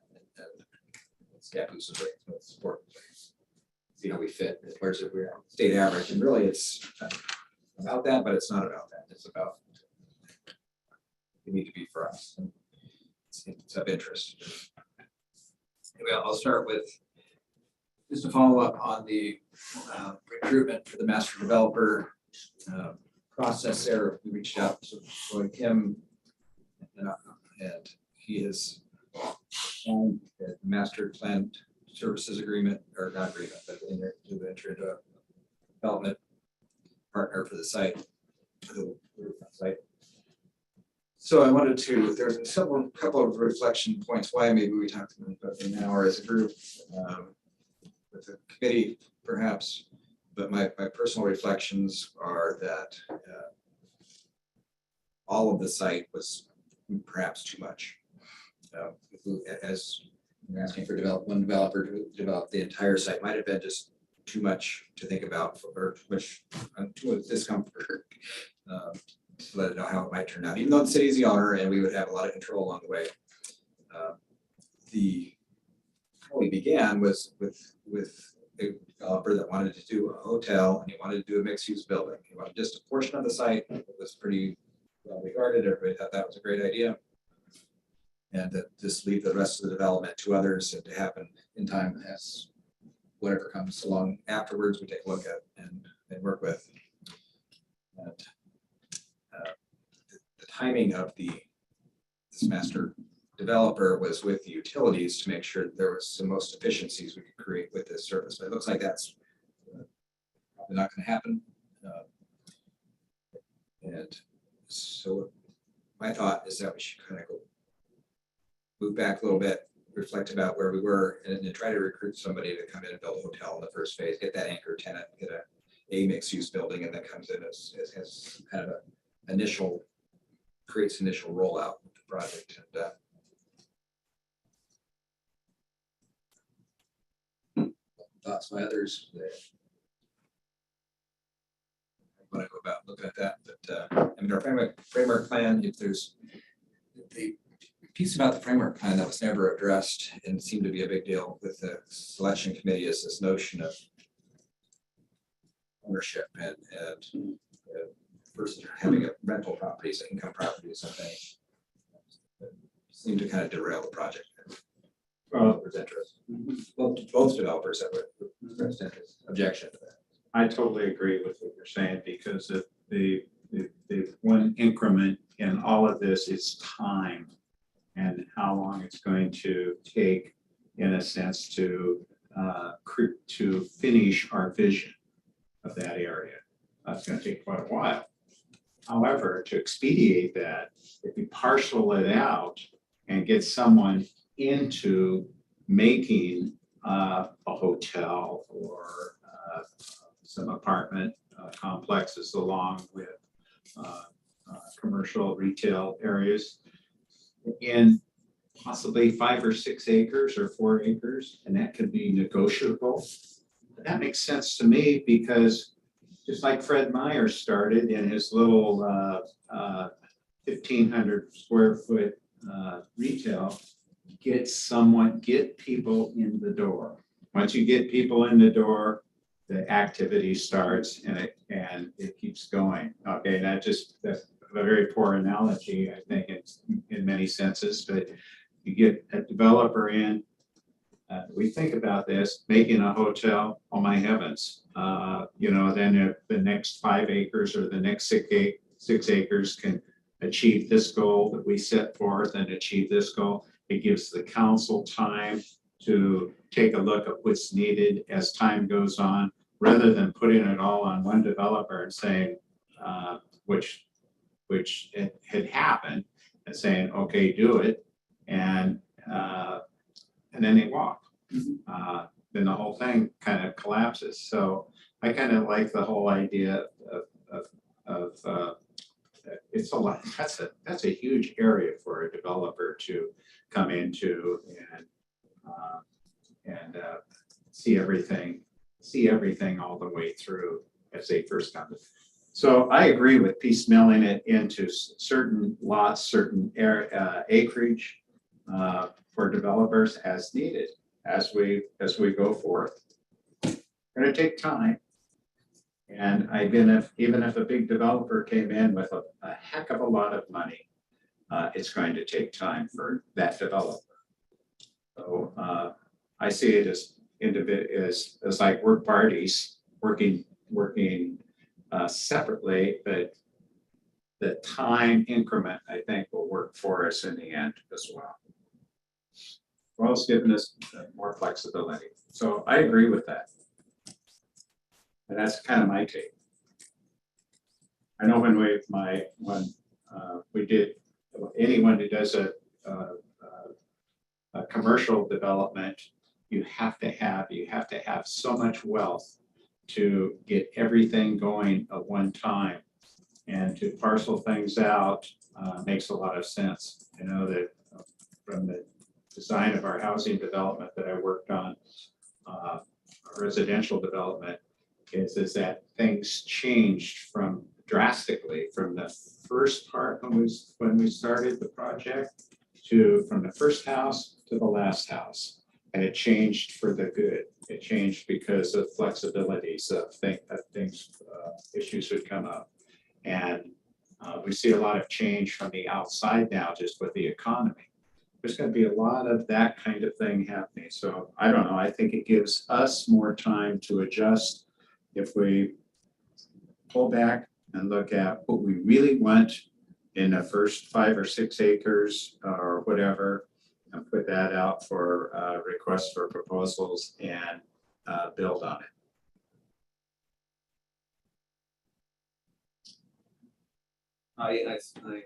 I agree with that, and I also think that it seems that the responses we had and most of the talk about any developers that first parcel is an ideal spot for a hotel and for some mixed retail or associated things.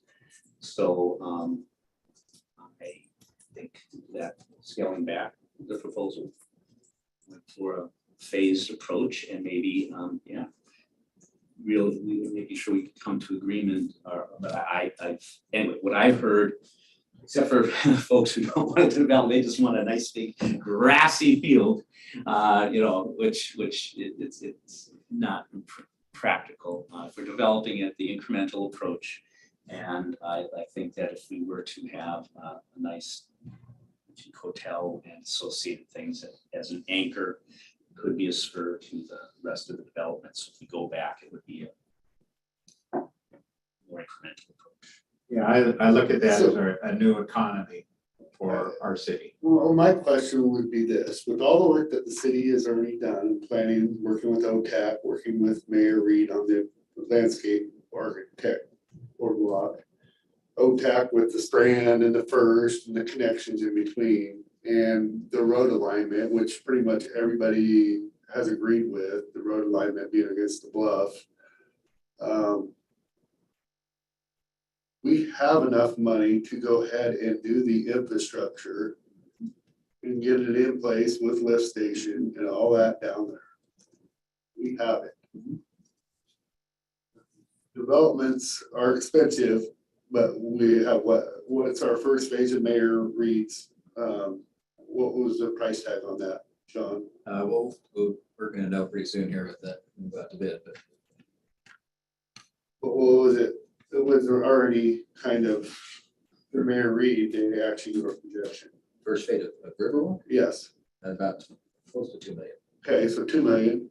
So we have still 13 million, right? Because we have 15. Is that correct? We have 14.8, yes. Okay, so we have another 13 million to do sidewalks on First Street. We can work with the PUD. We have community partners that are willing to step up too. Work with PUD on undergrounding. We could get grants through them. They're not big grants, but they'll lay a little bit more pipe. Start looking at it, and why can't we just work with a developer or a construction company that does developments, that has a history of doing housing developments? It's no different. I don't think we're talking about We need slowing the pace of the infrastructure getting constructed. We're talking about the disposition of the land and attracting an anchor and getting the private. But we were asking Roy Kim to do it all. I don't think so. Yes, we were. He was gonna do everything. Yes. The development, the sewer, the He whole was gonna thing. connect to our plans. You wanted the public infrastructure installed. And then in the interior, in his land, he was gonna do the stuff. He was gonna, depend upon us to do But he that. was gonna be the pivot point for also the construction aspect of it. That the reason for the recruiting a master developer is to create those efficiencies of the roadway connections and make sure there's an alignment with. Which basically, if you were to put piping or put conduit, anybody that does contracting knows as long as you have conduit to go through, you're not, empty pipe is cheap with nothing in it. Just put a duct tape or caps on the end. Yeah, it used to be duct tape, but caps on the end is cheap. It still is cheap and relatively digging up road and having to break asphalt.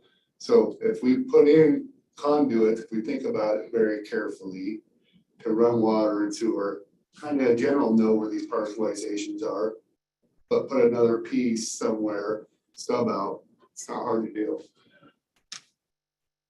Correct.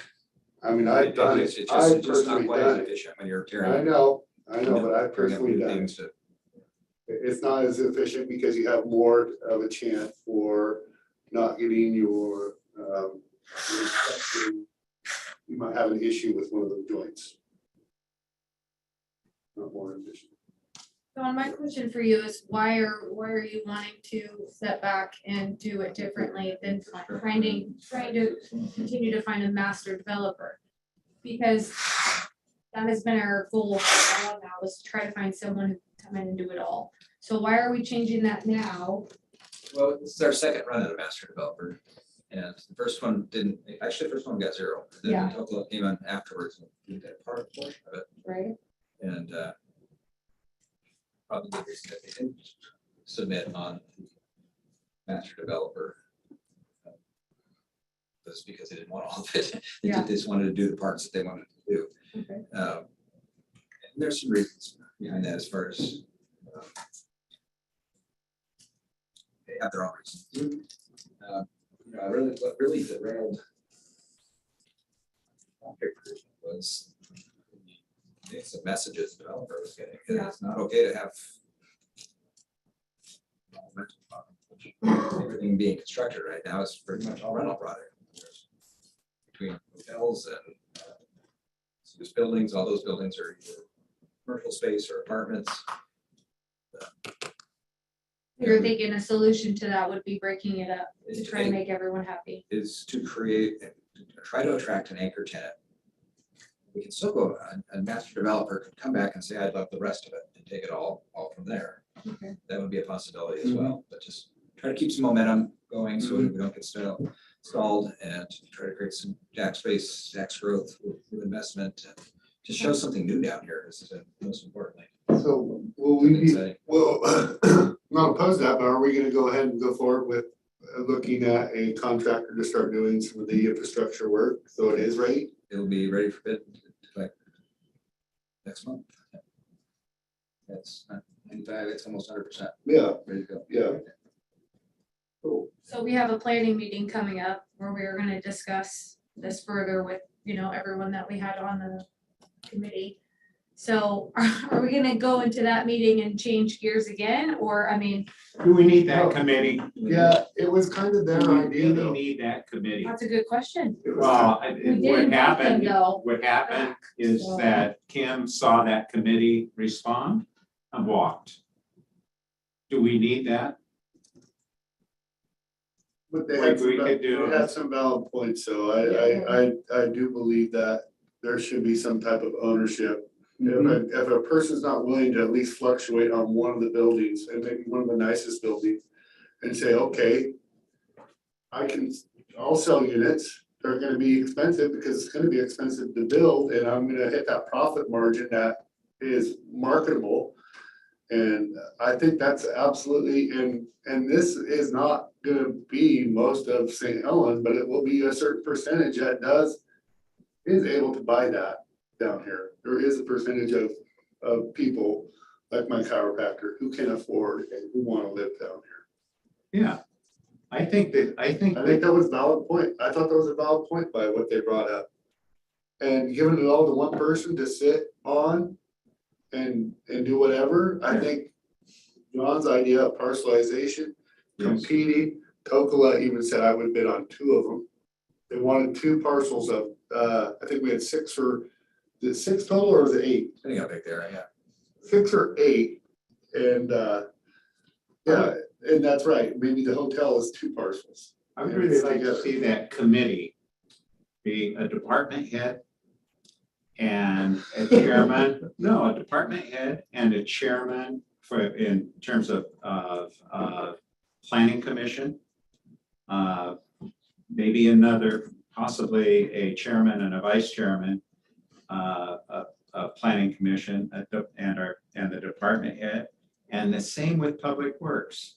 I think we need Mohammed there.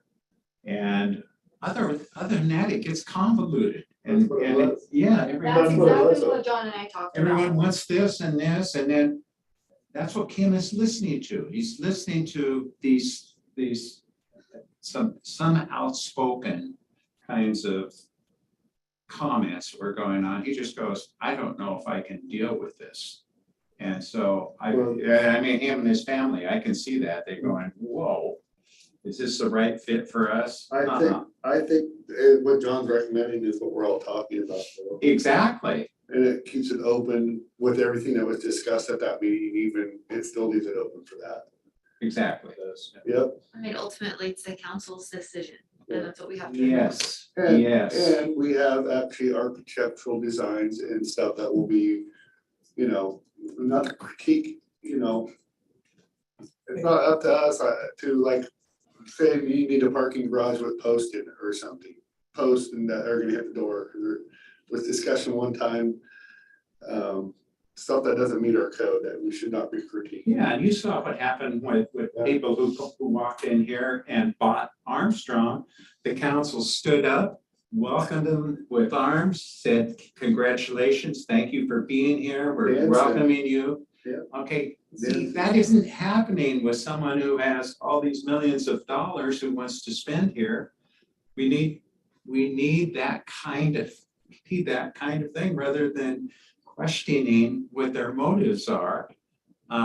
It didn't feel good to me.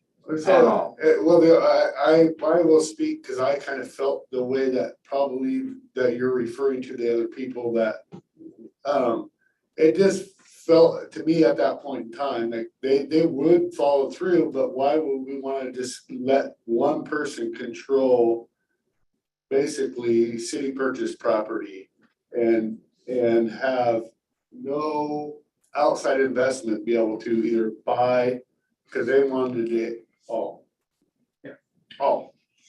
And I did not agree with that. I think if you took a fifth of it, maybe one parcel's gotta be city owned or whatever, or gotta have some type of public investment for our community, whether it be a mix of commercial on the bottom and living on top, and they are able to buy condos or buy that business. Somebody needs to build that building. That's just my personal opinion on it.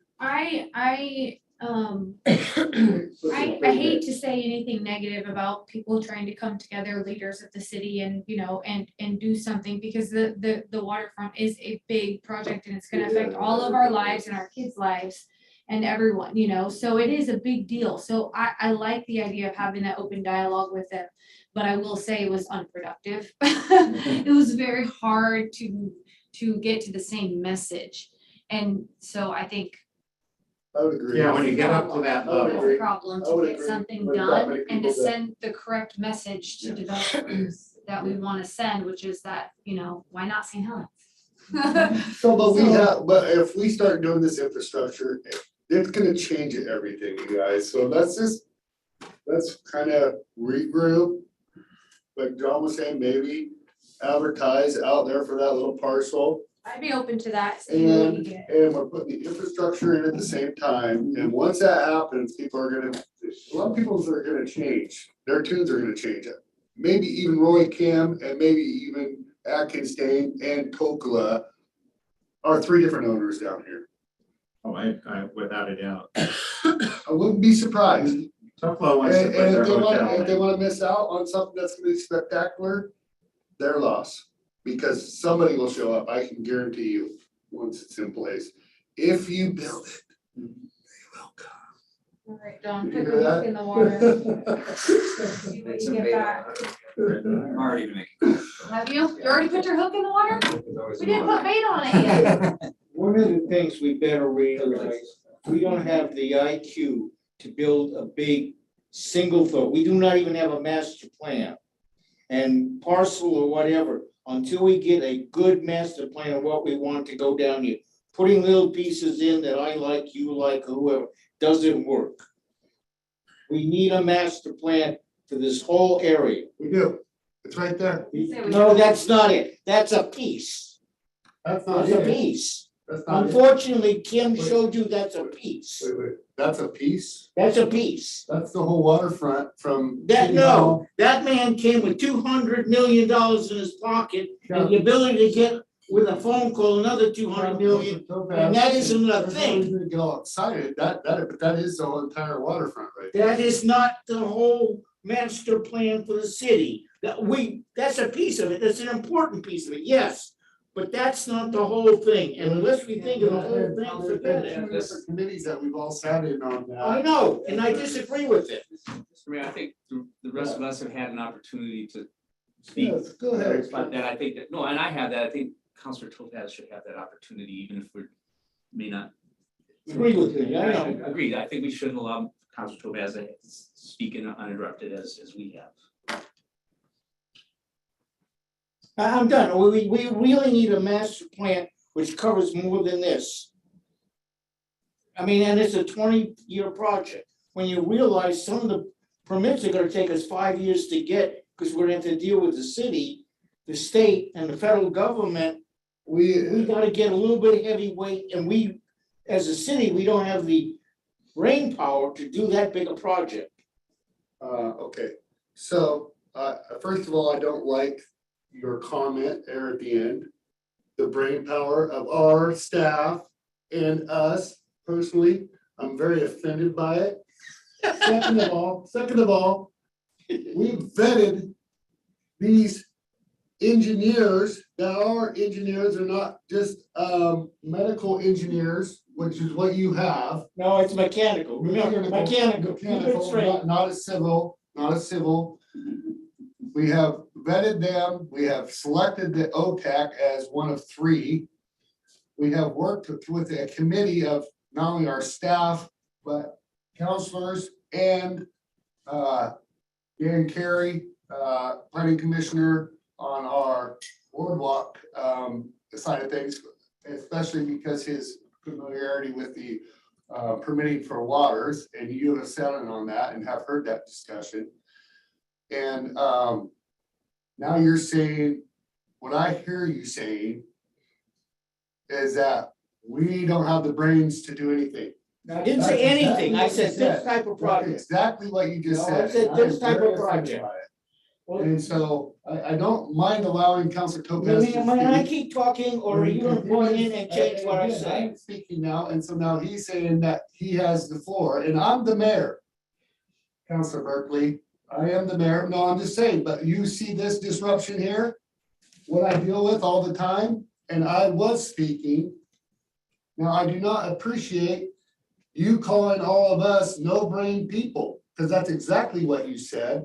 And if you need to watch this video, you'll see that's exactly what you said. You may not have intended for it to come out that way, but that is exactly what you just No, taught. I did intend it. I said we do not have the brain power So to do this type exactly of what you project. did intend. So I you're saying definitely did. OTAC You're saying OTAC, who is a very reputable and well vetted, doesn't have the brain power to do this? It is not big enough to do this.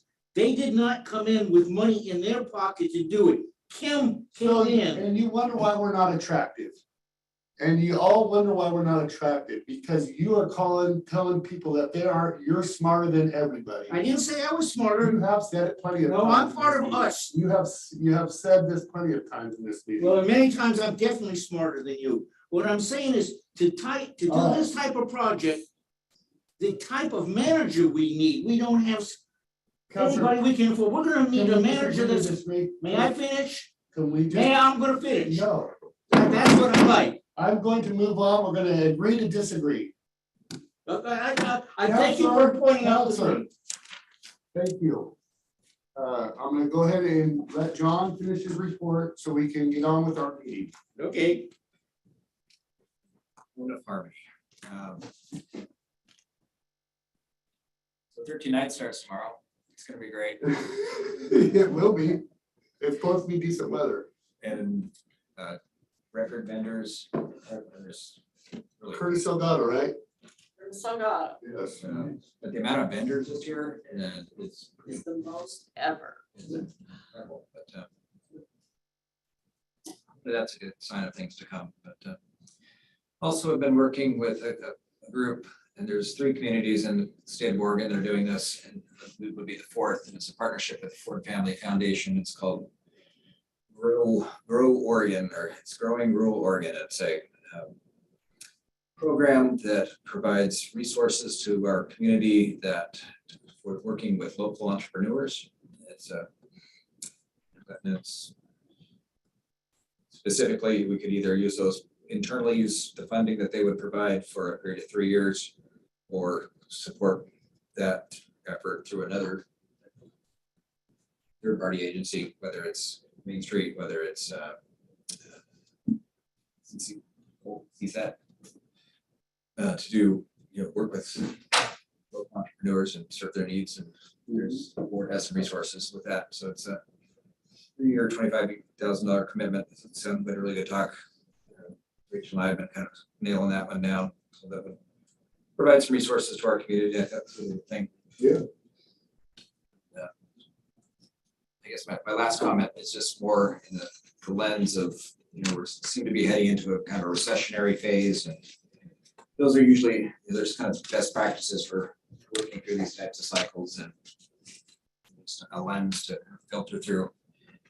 And, it's a time when in the past, we've used a lot of our contingencies, burned a lot of reserves to keep the city going, and kind of put on the brakes with both feet when we were close to bottom. And when we already made the decision here to go from 30% down to 20% in our contingencies, but when we know that or feel like there's a recession coming, that healthy contingency is good for our community, good for our very important thing. And one of the ways we can work around that is to do things, best practices as far as indexing our fees, like to an index, consumer price index, having a fee that's tied to inflation. So when it gives our expenses, because we're not immune from inflation and all the cost pressures for anybody else is. Everything is going up, and if we tie that to our water rates and sewer rates and fees and things like that, that helps us a little, helps us rather than considering these things all cart where it's just one thing at a time. We can come back and say it's whatever the percentage, it's not like Hudson, and Hudson next is going to come back with a rate increase because the county's almost double their dump fees. And we have a franchise agreement with them that says we will pass on 50% of the CPI indexed. So it's automatic or it's contractually bound to it. It doesn't usually draw a bunch of fanfare attention. So it's a good thing. Just thinking about inflation and trying to stay professional and not blaming other things on doing the good work we do. That's it. Unless Kathy, can I ask Kathy sometimes occasionally to remind me of things? Well, yeah, Kathy, you have anything? What Post-it notes do you have? Is there I anything that don't think so. missed? We'll actually say, we'll take that up at the administrator report when it's last minute kind of thing. Do we have any executive session stuff? We do not. Okay, so I just want to say that, you know, for the staff that has spent the thousands of hours, for the city councilors who have been participating in all this work, this planning here, that I respect you, I respect the people that have helped us draw this up. I want to apologize for my behavior, but I got passionate about hearing that we're not smart enough to do this. When I believe wholeheartedly that we have we have the ability to do this 100%. Matter of fact, I do believe it could be even done with in-house, but the government doesn't allow you to do that. Anything over $50,000 kicks it over to where it automatically has to go out to a bid to a private contractor. And otherwise, I would be down there trying to help out with whatever I could right now. We definitely, I just want to apologize for Councilor Topaz's comments. That is not the comments of this council. I think I can speak for the rest of the council who has put in the time, and want to thank the staff and the engineers that have helped us draw up this wonderful plan. And with that, we are adjourned.